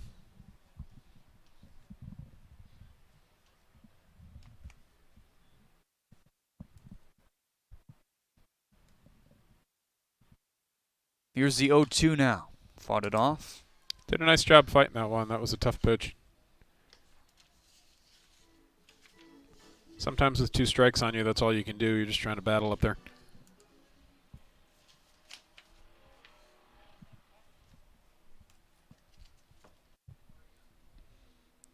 Hurt trying to break his 0 for 2. Lollipops this one to 3rd base. Warren as far as he can go, and he makes an outstanding sliding catch over there. A little hobble. Did he make it or not? I think yeah, it's on the ball. Oh. It's on the ground. That was a great effort. Boy, I thought he made it, but now he's hobbled as well, and everybody's shrieking from Milwaukee that may be watching as well. I can imagine. That's a ball that's not even in play in most places, of course.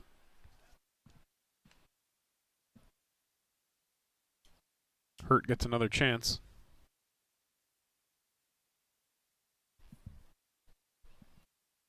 Ground out to Blaze, strikeout to Finney.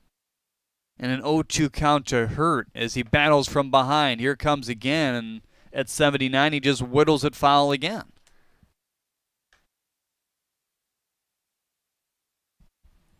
He's not quote unquote wasting pitches when he has a guy 0-2. He's trying to spot and he's trying to make a good pitch, but he's not just showing anything off the plate. Away at 89. That's one of the fastest balls we've seen from him tonight. That could have been a purpose pitch. See what he comes back with here. Probably a breaking ball if I had to guess. You're right. Check swing to Geely. Easy play for out number 3. Another check swing. He's faced the minimum in the last 3 innings. Works another 1-2-3 inning, his 3rd of the ball game thus far. It's time for that Chevy race.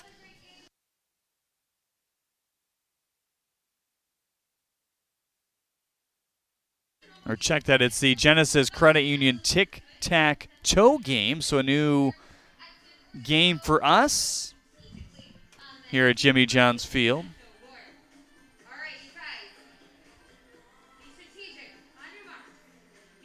So here Chelsea Estes hosting on the stadium side. So they're running and trying to place the right one in. I like this. Wow. This is interesting. Oh, there's a chance for a win here. Oh. Yep, there it is. Wow. Yep. Saw that coming. That's pretty cool. That's a different one. That adds an element to tic-tac-toe.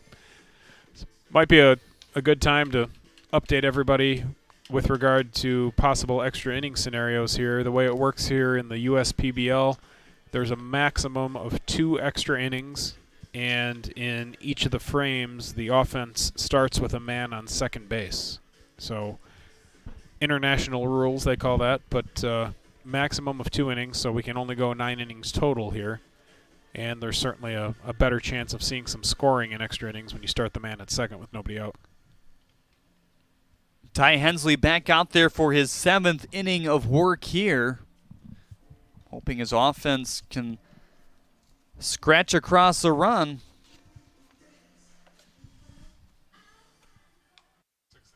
6th inning, yes.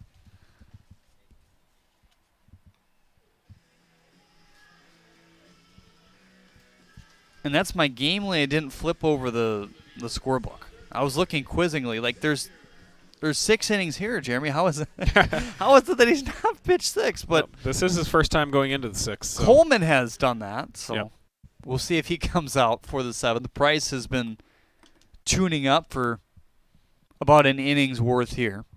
Xavier Warren, Romero Harris, and Austin Shoemaker, your Zach Hart agency, 3 men up. In the bottom of inning number 6, no runs off 1 hit, 1 error for the Unicorns. No runs, 2 hits, 1 error for the Beavers. Everything very similar right now. Well, certainly a matchup we were looking forward to tonight, Hensley versus Warren, and Hensley's certainly got the best of it so far. Two backwards Ks, 1 on a curveball, 1 on a fastball. Bobby Comitas, Nolan Clunny, Austin Dakar available for the Unicorns tonight out of their pen. 0-1 swing and a miss at 85. And there is not quite any action. There's some stirring, some stretching up and down. Safe to say that we won't need all those guys tonight, that's for sure.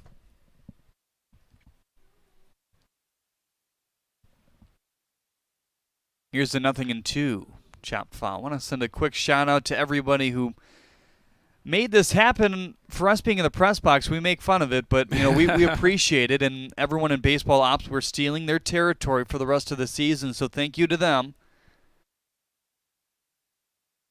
Just for a few hours at night.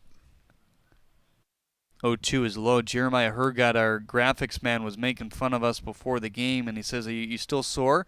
And guys, kidding not, I woke up today with my knee sore because of being packed in between, and I'm watching baseball. I'm not complaining. Right. So, right. But we were bent over too, so I was afraid I was going to have back surgery by next year. As here's a swing and a miss by Xavier Warren, but for real, thank you to everyone that made it happen. From the VP level on down, as Romero Harris comes up for the third time. He's 0 for 2 with a strikeout, looking back in the first, and a ground out shortstop side in the fourth. And that's 3 strikeouts for Warren tonight. So the Hensley-Warren battle, we can certainly declare Hensley the winner on that one. This one up high. Sarah Natashko says when Jared Price goes in, both teams' pitchers will be from Oklahoma. Interesting. So we'll see if Hensley stays out there and Price does go in the next half. Wonder if they're Boomer Sooner fans. Might be. 1-0 at 90 in for strike one. Have you seen Hensley lose any gas here? Sure doesn't look like it. He's been pretty consistent. It was 93 in his at-bat against Warren. Now the 1-1. 88 took something off on the changeup there for strike two. His change looks pretty good today. Hasn't thrown it a whole lot, but that's one of those pitches he's working on.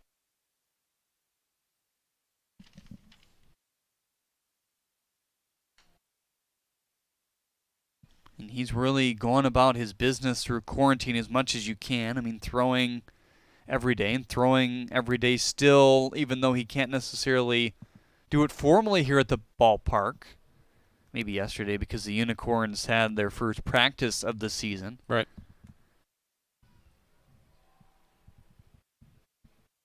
Another 1-2 pitch high and away. But you talk to Von Joshua and he says, yeah, now that we kind of have a comfort level, we're going to be here for a while. I mean, we had to see, would our COVID numbers stay down, which they have, remarkably. Yep. And credit to everyone at the USPBL for putting together that thorough plan to make this thing happen. As Harris swings and misses, he strikes out for the second time here tonight.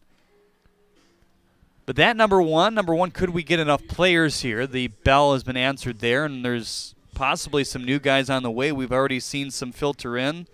There's a few available bodies here today, and Joey Weimer, another guy to the Milwaukee system, along with Gavin Wayman, who's available for the Beavers pen. Two guys we're excited to see at some point. First pitch to Shoemaker. Ooh, look at him.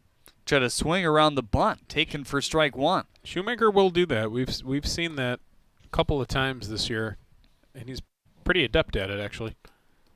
Most of the managers in this league are on par with this. Here's the 0-1. There's not going to be much bunting, if at all, until we get to, playoffs/championship, or if it's on the players. They're not going to bunt for strategy in a developmental league like this. And of course, here with nobody on, he was trying to bunt for a hit. Third baseman was playing back, and that's part of his game that he wants to work on, it appears. 2 flub to third. De La Cruz comes in, has to hurry, and it's a close play over there, but he is counted for out number 3. That was a nice play. That ball had a little bit of English on it.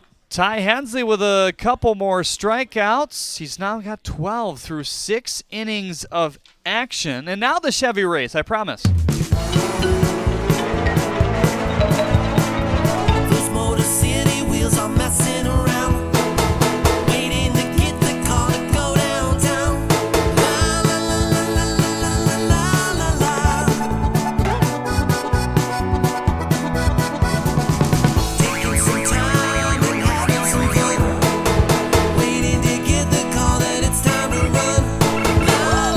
Holy hot rods, it's race time! Chevy Detroit wheels, start your engines! But the Dunkin' Donuts race, they had some burners. Will the same be true here in the Chevy race? Look at the starts! My goodness! That's quite a say. What is that, Corey Corvette? Yeah. Yeah, that's a huge lead. Corey Vett's going to slow down. He's like, I don't know. Yeah, that's coast it, but I was going to stick with Shelley Chevelle again today. Did he blow a tire or something? What's going on? Uh-oh. Petey Pickup is out in front now. And what happened? Oh, stop for gas. He got some gas. Yeah, the pit crew, but now he's way back. Look at this. Chevy Cervelle across the left side here. He's halfway home and more. Looks like Shelley stopped to wave at a diamond table there. Showboating. That was a very cocky move. He's going to win by storm here, though. Wow. All right, Bentley. That's the kind of attitude that's going to get you a beanball next inning. Next race. We'll see what happens in the. I don't know if we'll get to see the garage, but there could be some trash talk as they make their way back. Now back out there is A.J. Coleman for his 7th inning of work. Let's send it down to Chelsea Estes now. All right, I'm here with my buddy Bentley, who is the Detroit Chevy fan of the game. We were watching the race, and we both thought that the red car was going to win, and we were right. So, Bentley, you said you've come to Jimmy John's Field before. What's your favorite part about coming to the ball field? Well, I just like watching it. You just like watching it. What's your favorite part to watch about the baseball game? Is it the hitting or is it the throwing? I like throwing and hitting. He likes it all, so he is the biggest fan. That's why he is the Chevy fan of the game. Congratulations, Bentley. Here's a cool hat for you to wear, bud. You're welcome. Guys, back to you.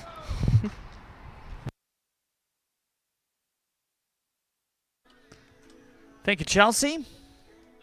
Curry with a ground out to begin this game. A.J. Coleman improving his fielding percentage here tonight. He's 1,000. That one not as tough as the previous two, but he'll take it. 7 straight outs if you count the double play. 6 batters face down in a row going back to the 5th inning. The only blemish, the single to break up the base or the no-hitter in the 5th, and then the error in the 3rd by the shortstop Brandt. Both of these two pitchers had a no-hitter going through 3.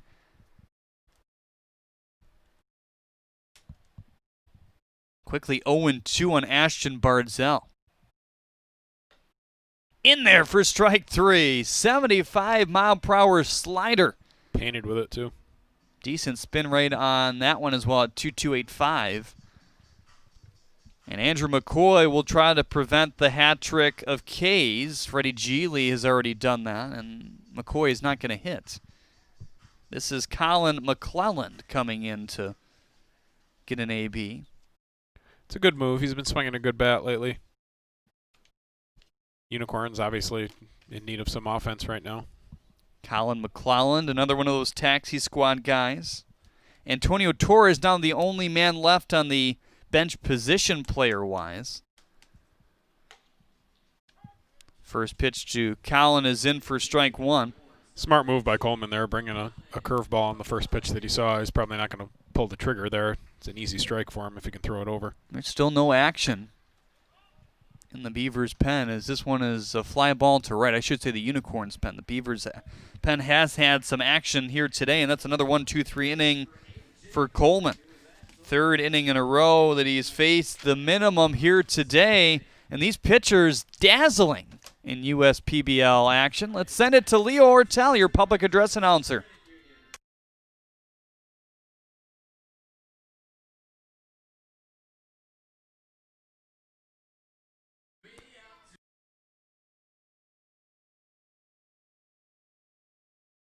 Detroit Mercy really models a value-based education. They focus a lot on service, which provides so many different experiences and opportunities. That allows us to tie in everything we learn, how to apply that outside of the class. There are a number of different programs that we're a part of to help bring the community back and revitalize the city of Detroit.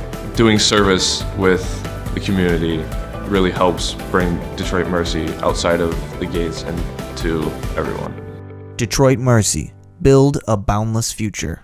The Chevy Trax from your Metro Detroit Chevy dealers has a sporty, compact design that makes it the perfect SUV for everywhere you like to roll. Lease a 2020 Trax LT front-wheel drive for just $222 a month. Put it in D and see why Chevy drives the Motor City.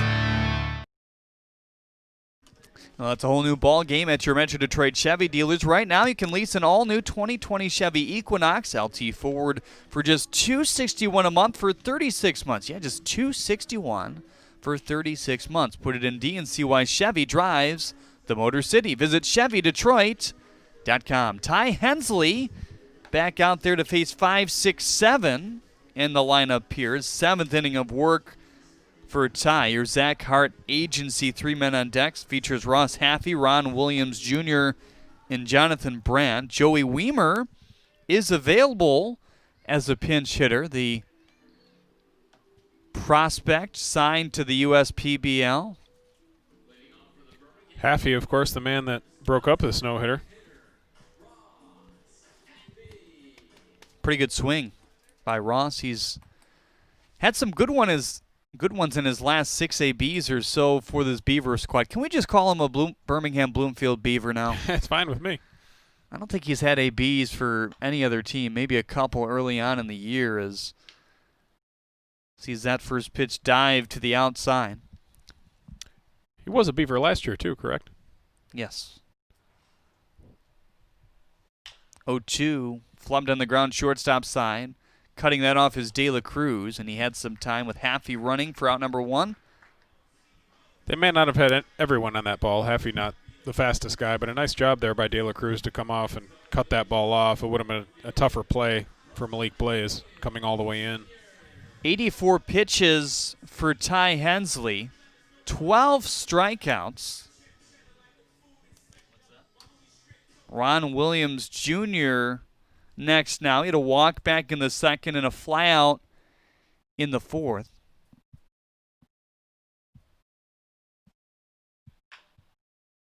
On the ground first base side, and that's going to hook foul. As a reminder for the viewers, we will have extra innings if it comes to that. Maximum of 2.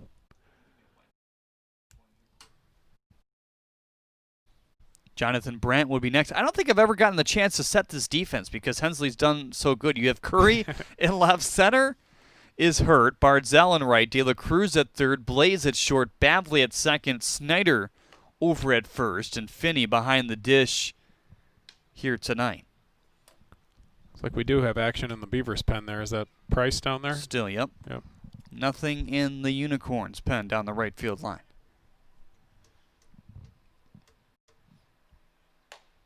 '84 up top. What was that? His changeup? I believe so. Looked hard and straight. I think it's a little too slow for his cutter, I think. Yeah, that range is 87 to 90 usually. That one at 90 for ball 3.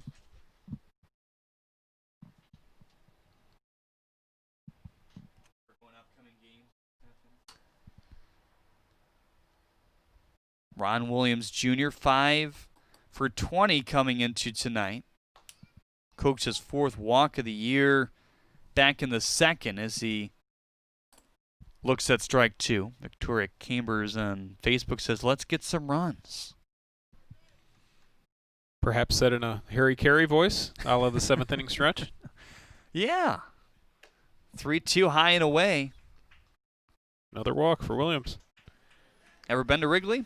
I have. A few times. Actually, the first time I was, let's see, what was I, 9 years old. It was for the All-Star game, the last time they hosted the All-Star game, which was 1990. Now everybody knows how old I am, of course.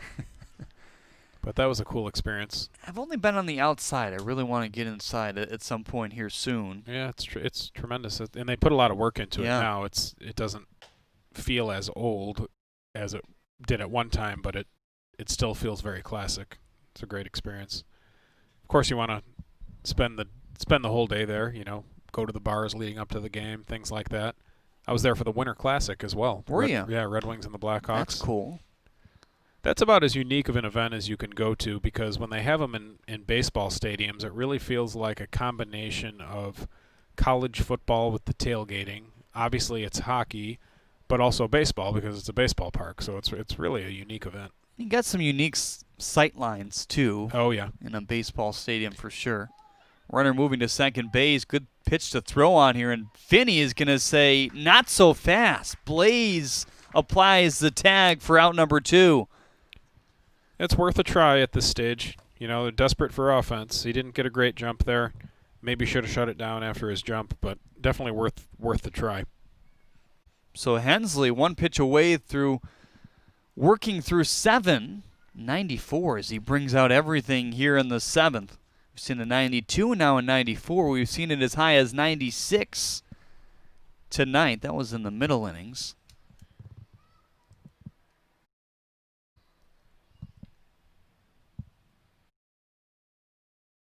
Two, foul. I think that was the third where he struck out the side after allowing the leadoff error to reach. So he came back with vengeance as Comer reached on the air. He's also reached on the single, and he's your Zach Hart agency man on deck. So they'd love to get him to the plate here to try to do some damage.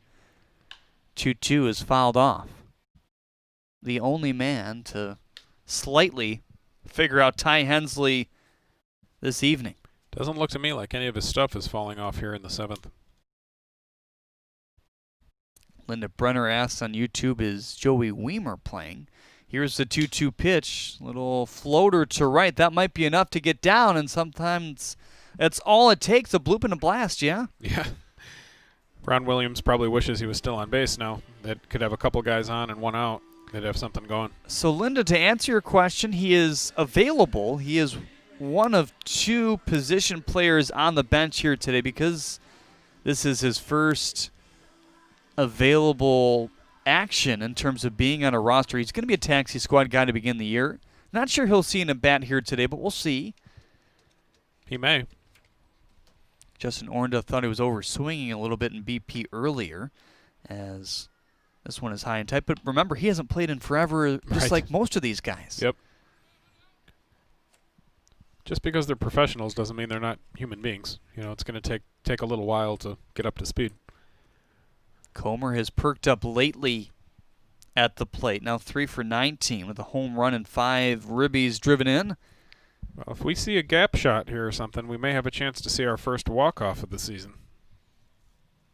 1-0. This is into the cap to right center field. Chasing that is Hurt. He's going to go down in front there. Brandt on his way to third base. He's going to put the stop sign on as Joshua there. Bunch of tongue twisters as Comer ends up at first, and we have first and third with 2 outs in the 7th. I'll tell you what, Hurt did a nice job getting over to cut that ball off. That ball could have very easily ended this game, but he took a nice angle and got in front of it. And it was the right move to stop him there. He would have definitely run into an out at home, barring a very bad throw. But we're a base hit away now from calling this one a ball game. Von Joshua has had trouble catching up with the fastballs. He's 0 for 2 today, both looking with at-bats in the 3rd and 5th. Overall, he's 2 for 13. Not a better spot to break out of a funk. He was on that one. 92 back to the screen. Did not miss that ball by much.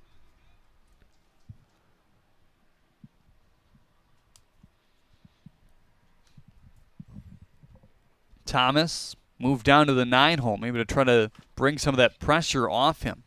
If you're Jordan Finney here, you got to get in front of everything. Took something way off there, 12 miles per hour to be exact, at 80 for strike 2. There's Comer at first and Brandt at third base right now. 0-2, line drive to right, Bardzell right on it. And for the first time this year, we will see some extra innings, Dan Griesbaum. I'm excited. It's going to be the exciting variety, too, where a man starts on second base. So a max of 2 extra innings, so all we'll play is a full 9 here tonight. And like you said, the runner will start at second base here. Take a look at your upcoming games, brought to you by Motor City Casino Hotel. Tomorrow, AJ... and that's today's starters in the Unicorns and the Beavers. But Friday, we will have Noah Gottsies and Greg Shanahan. Shanahan had a pretty good outing his last time out. And that was for the Beavers, wasn't it? Yes. Remembering that correctly? Then the double dip on Saturday starting at 5:50, our broadcast. We'll have the Hoppers and the Unicorns, Kyle Luger and Justin Revels. Your scheduled 2. Both of those guys have pitched well also. Hoppers Unicorns, a matchup that we haven't seen to date, but we're going to see it a couple times coming up. That'll be fun. Tammy Hurt says extra innings in all caps. Yes, for the first time this season. And Derek Hurt helped us to get to extra innings by taking a good route and cutting off that ball in the gap.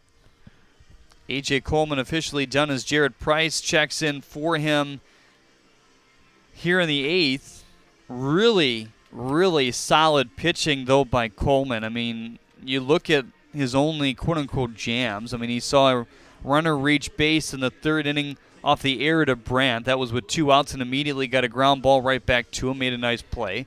After that, he got a 1-2-3 frame. Faced a minimum in the 5th as well after a leadoff single. Dazzling 4-6-3 double play turn by Geely, Brandt, Shoemaker. Then a 1-2-3 frame in the 6th, and the same in the 7th. You couldn't get much better from an all-around game from Coleman. And Justin Orenduff has to be happy what he saw, because last game we saw him tire at a venture where he threw around 70 pitches. He threw 73 today and showed no signs of tiring. So how does it work with the base runner here? Does McClelland have to go to second because he made the last out, correct? Is that how that works? I believe so. And that's we're figuring it out, same as the folks at home. This is our first extra inning ball game.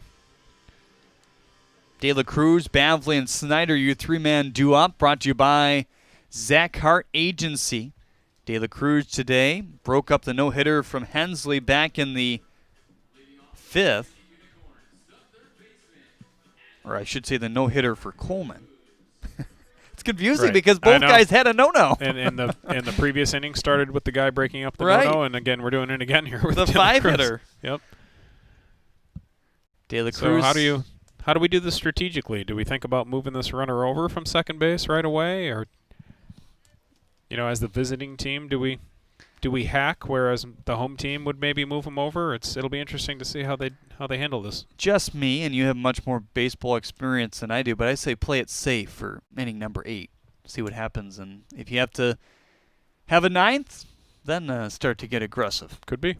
91 in for strike 1. So here's some variation too, because you got a guy in Coleman that was kind of the lower threshold of where he usually is velocity-wise, anywhere from 86 to 88. Now you have 91 straight and out of the pen. Kind of starting him away here. If you're the hitter, Adam De La Cruz, you try to take one to right field and move this runner.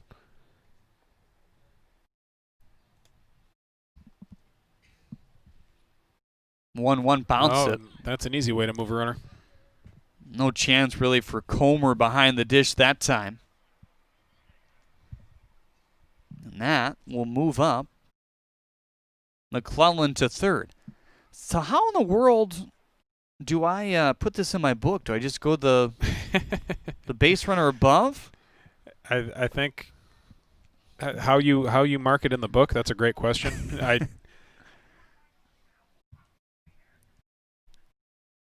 I guess McClelland would potentially get credit for the run. 2-1 swing and a miss at 91. Where's he going? Was 2-1 not the right count? They had 2-1 on the board, and your home plate umpire agrees. Yeah. So he's called back. Okay. He looked very upset with himself for being only strike 2. And he's smiling now. Infielders are all in. Warren at third, Brandt at short, Geely at second, and Shoemaker over at first. Come on, Adam, you want to hit here. 2-2 swing and a miss. Reached back to 93 for the first out of the frame. So Price, fastball slider guy, 92 to 95 with that fastball. Spent some time in the program last year, athletic and strong. Got that velocity up, though. This is a good spot for Bavley here. Guy who can elevate the ball pretty well, potentially hit a sacrifice fly. Not a guy that strikes out a whole lot. I like my chances here if I'm Utica. First pitch to Bavley in there for strike 1. 2 ground balls, second base side for him today, the double play, and then a standard ground ball to Geely. His first at-bat in the second. You have Nolan Clenny warming up in the pen for the Corns. 0-1 on the ground, first base side. Shoemaker got a piece, but the run is going to score, and Bavley is safe at first base as the ball trickles away. That's a tough play for Shoemaker. He's playing a little bit in because he has to cut down the runner at home, and he reacted as quick as he could, but he just couldn't quite get a handle on it. Pretty well hit ball. See how they score that one. That one is, to me, that one's probably a hit, I think. Especially with the infield in, right? Right. Yeah, I mean, that's why you don't want to play the infield in. It's much easier to give up a hit on a ball on the ground. That's the way they scored it. First pitch to Nick Snyder, trying to add to it all of a sudden. And you want to add, because the Beavers are going to start with a guy on second, too.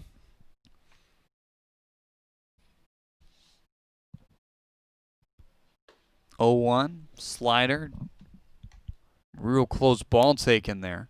There's no other action in the Beavers' pen. Jack Ferguson is available today along with Gavin Wayman. I'm sure Ferguson would like to get back out there. Didn't exactly like the way he pitched in the double dip on Saturday. It's definitely his worst outing of the season. That's, not saying a ton because he's had a lot of great outings. 1-2, swing and a miss at 92 as Price buries him for out number 2 and his second strikeout here in the 8th as well. See if Babley maybe tries to swipe a bag at some point during this at-bat. It's important to try to get to second base in this type of situation with 2 outs. You want to base it to get you an insurance run here. Jacqueline Wanner on YouTube says, this is a great game. I agree. It's a fun one here tonight. First pitch to Blaze, chased one at 93 on the exterior.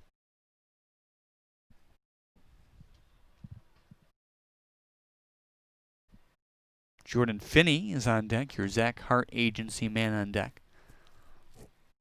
0-1. Fly ball to right field. That's got some tail on it towards the foul pole, and it's going to scoot into the Corns bullpen down there. This is the first situation we've even had for a insurance run brought to you by AAA today. Yeah. Haven't even had that opportunity yet. That's usually a plentiful sponsorship. It is. It is. AAA doesn't like nothing games.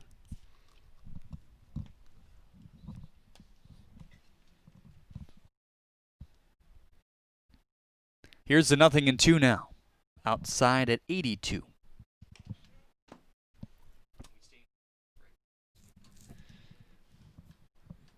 So the runner on second base to begin this extra inning cashed in, McClelland.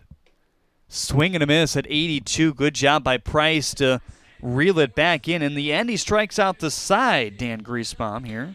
He's got good stuff, and came out with his whole arsenal there. Back with more after this. To the bottom of the 8th we go. They called it the 1,000-year flood. They were having homes and businesses flooded, and the roads were being washed out. My entire house is going to be flooded. Okay, do you have a second story? A lot of fear that we were going to lose a lot of people. When we heard the police station was flooded, we immediately gave them our command center to operate out of. Belfour was our savior. Sheldon and his team restored 25 of our businesses and more than 1,500 residences. At Belfour, we're restoring more than property.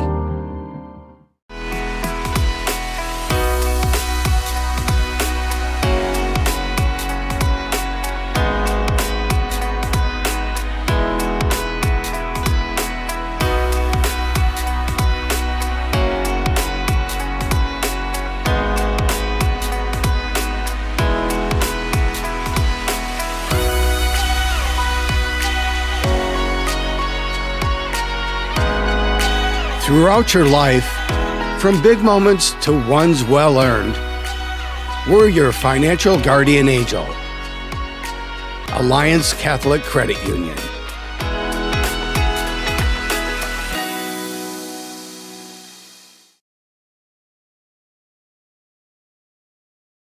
Well, from one high-velocity guy to another, Nolan Clenny is your Hoffman Dental pitching change here in the bottom of the 8th inning. He'll face the top of the order for the Beavers as well. And we've talked about this before, but it's kind of cool how Hensley and Clenny have come back to back a couple times this year because they're two resurrection projects that have done great so far in their time with the USPBL. Yeah, and it speaks to the type of club that the Unicorns have, too. They've got power pitching, and that's why they're in first place right now. Interesting strategic move here by Von Joshua. He takes his best base runner that was on the bench, Alec Oland, and puts him on second base. So he's in the game for Drew Thomas, who should have been starting this extra inning at second. Oland's a good base runner, often leads off. So 1-0 the lead for the visitors off that runner at second base by McClelland. Popped him up. Tied him up in there. De La Cruz calling for it all the way for out number 1. Xavier Warren has had a tough day. 0 for 3, but if you're going to pick for somebody to come out of a funk, it's number 16, yeah? Oh, definitely. I wouldn't, that matchup with Hensley didn't go great for him tonight, but not too many guys I'd rather have at the plate right now in this situation with the tying run on second. Joshua loves his swing from both sides of the plate. Switch hitter, don't often see those these days. First pitch is down low to Xavier Warren. Ty Hensley with 12 strikeouts through 7 innings. He threw 103 tonight. By far the highest of anyone so far this USPBL season. And that's great for the right arm who's been riddled with injuries throughout his career. Looks healthy. Maintained his velocity that whole time. 1-0 in the dirt at 83. Fastball slider as well here for Nolan Clenny. So more succinct arsenal than what you saw out of Hensley, a guy who runs up there with 4+ pitches.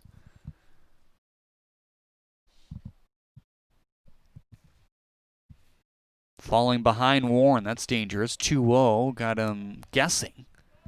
The appeal says and that's a 3-0 count. I'd give him the green light. Got the tying run on second base. If he gets something he likes, let's pull the trigger. That's what makes this so exciting. I mean, you up 1-0, but we still have a chance for a walk-off with the first man up in Xavier Warren here. 3-0, he's taking on an 82-mile-per-hour slider for strike 1. 3-0 slider. Open base, but you don't really treat the open base the same way in extra innings when it's the winning run. You don't want to put Warren on first base.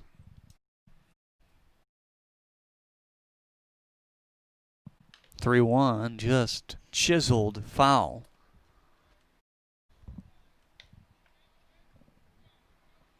Alec Oland sporting that oven mitt.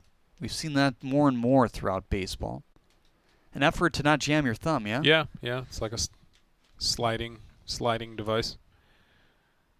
I remember Ozzie Smith doing that at one time. Did he? Yep.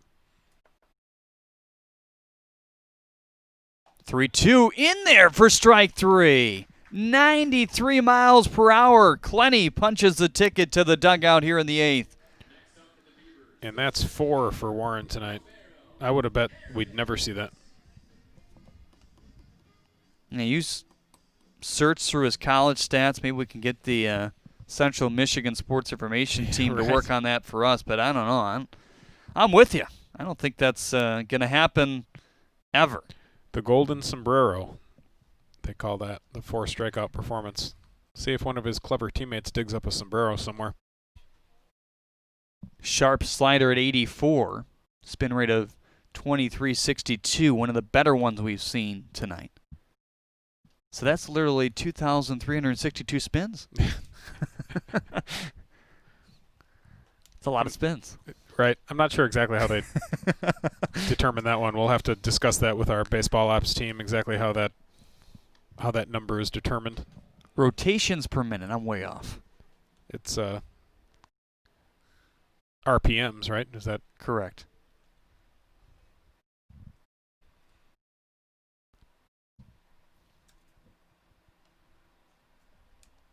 Waiting on the 0-2 pitch. Here it comes, just off the outside at 92. So we're going to continue to get some of these analytics in on the broadcast. Got a big packet before the game here today. Didn't have a long chance to look at it, but that's something I'm going to be looking at heading into games.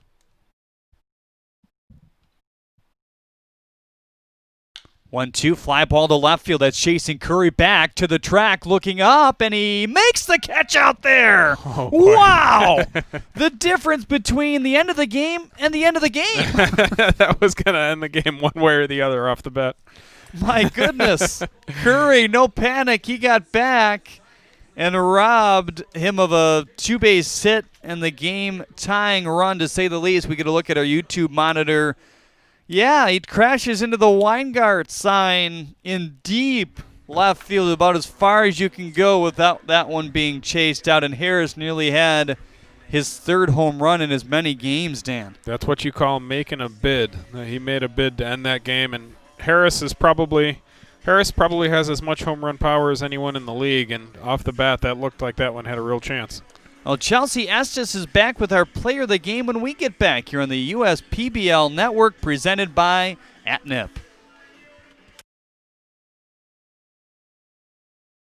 First State Bank is a locally owned and operated business. We're part of your community. At fsbcares.com, you'll find ways that we're making a difference by featuring locally owned and operated businesses, providing access to helpful financial resources, and engaging with community. fsbcares.com is part of our commitment to the neighborhood because strong neighbors mean stronger communities. Where good neighbors do great things. Member FDIC and Equal Housing Lender.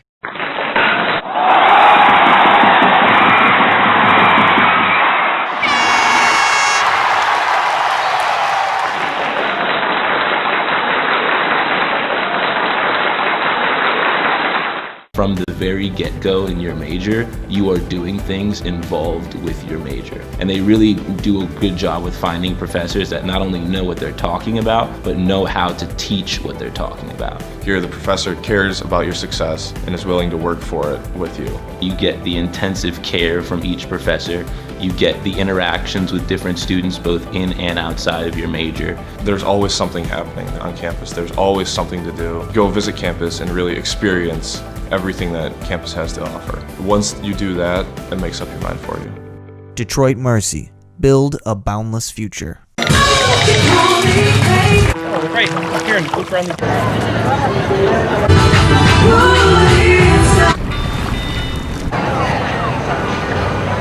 Thank you guys so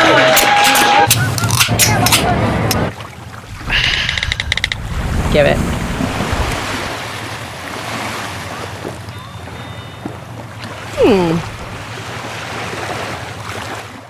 All the opportunities I've been given, I would not have been able to get at bigger universities. Here, the professor cares about your success and is willing to work for it with you. So much preparation for the future. I couldn't imagine being anywhere else. Detroit Mercy. Build a boundless future. We really were fortunate to get out when we did. Losing our family photos, our wedding pictures, can't replace it. Can you imagine losing everything you've got? You realize that it's the little things in life that matter. Things that they thought were damaged and thrown away, all of a sudden they magically reappear. And you see the human spirit come back. It's our pictures. To be able to put you safely back in your home matters to us. People matter. People count. At Belfour, we're restoring more than property. For letting us come to your TV screen, your computer screen tonight, but I am here with the one and only.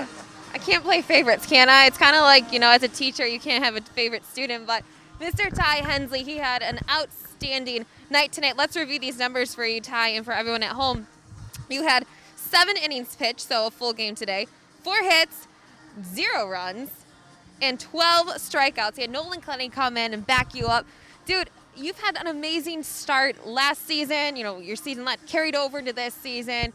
The numbers speak for themselves, but what has been working for you so well out there?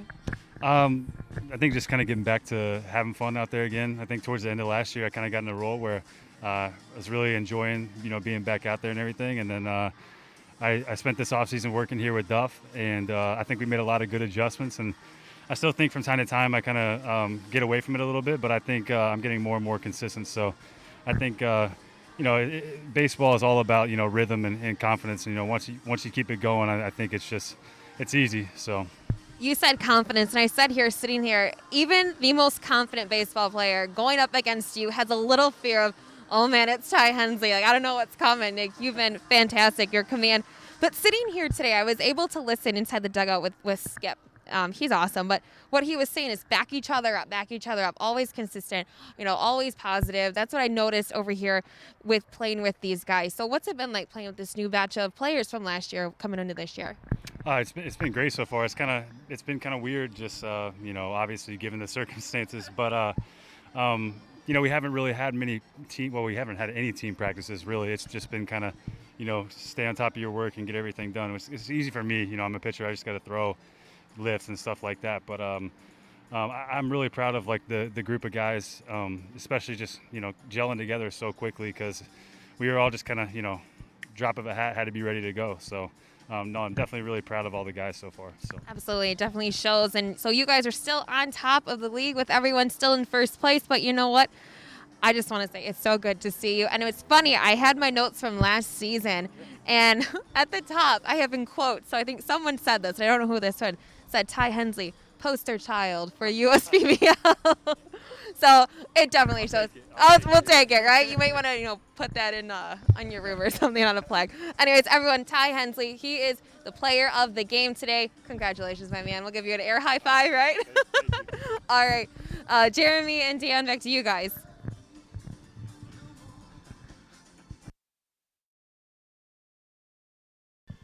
Dan, that's the new normal here in broadcasting and in sports. The masks with the interview, the socially distanced, the air high five. Yeah, not quite reaching on the high five. Chelsea Estes has got it all down. And it's tough to distance from Ty too. He takes up a lot of the frame. Yeah, 6'4", 245. But that's a guy, you look at his line, it's dazzling. Both of these guys, we looked at each other and said the win doesn't mean anything in today's baseball because both of these guys get no decisions, both with a sparkling outing. 7 innings for Hensley, 3 hits, no runs, 13 Ks, 2 walks overall. His walk to strikeout this year, 6 walks to 29 Ks. Justin Orndorff was in the booth as Chelsea was doing the interview with Hensley. We asked him, is that the sharpest you've ever seen him? Yes. And it was planned, at least here by start 4. They hoped to get him past 100 pitches, and they accomplished that today at 103. Yeah, it couldn't have been a better 103 pitches either. The strikeouts, 13 strikeouts over 7 innings. You're not going to see any better than that. His curveball continues to just bite, and not only that, but he's commanding it. He's throwing it where he wants. When he wants it to be a strike, it's starting at the right-hander's shoulder and it's breaking over the plate. When he wants to bury it, it's starting in the strike zone and it's ending up in the dirt. It's just he's doing everything that he wants with that pitch. He maintained his velocity throughout his, really every inning, very consistent. I think he peaked 95, 96, but was very consistently 92, 93, and really could not have looked much better. You're almost glad. And not anything against Ty Hensley or Sure. anything, but you're almost glad he didn't get the win because of how good A.J. Coleman was here today. 7 innings pitched, 1 hit, no runs, no walks, 5 Ks. And also that brings to mind really a scorer's question too with the unusual format of the extra innings. Does he actually get a win for that because he pitched through the 7th and then you start with the man on second base in extra innings? Maybe he does get awarded the win there. I'm not sure how that's ruled. That's true. But regardless, both of these guys quote unquote deserve the win, and Clenny doing a nice job to come in and slam the door, but just a tremendously pitched ball game. And as it turned out, we were only a few feet from the Beavers taking home that win when all was said and done. And you can't fault Jared Price all that much because all he really gave up was the single to Bavley, which drove around the run in the end at second base. But he struck out the side in that 8th inning. Yeah. So, in normal circumstances, that's one base runner and he's out. Right, exactly. After 1 out in the single. But certainly gets you going. It's sort of that same format that you see in college football now, that where you make the team go for 2 in overtime. It's that same type of thing. When you start with a man on second base like that, chances are something's going to happen. Take a peek at our upcoming games brought to you by Motor City Casino. You see tomorrow the Hoppers and the Unicorns going at it. Noah Gottsees, Greg Shanahan. We will see. What are you looking to see out of those guys? The weird thing about Shanahan is I think the last time we saw him, he was actually starting for the Beavers, I believe. Is that right? Mm-hmm. That's happened sometimes. Yeah. Gotsey is very consistent type, as far as the adding and subtracting with the velocity, throw strikes, and, guy that gives his team a chance to win the ball game. I think overall we're just excited to see this matchup with the Hoppers and the Unicorns. Guys, they're at the top of the standings, but they haven't faced each other yet this year. Just nice to see that matchup. And then you have Bruce Bell and Gavin Wayman on Saturday in the first game of the doubleheader. Those are 2 fresh faces, 2 guys we're excited to see as well. We'll have to learn more about them when when the time comes.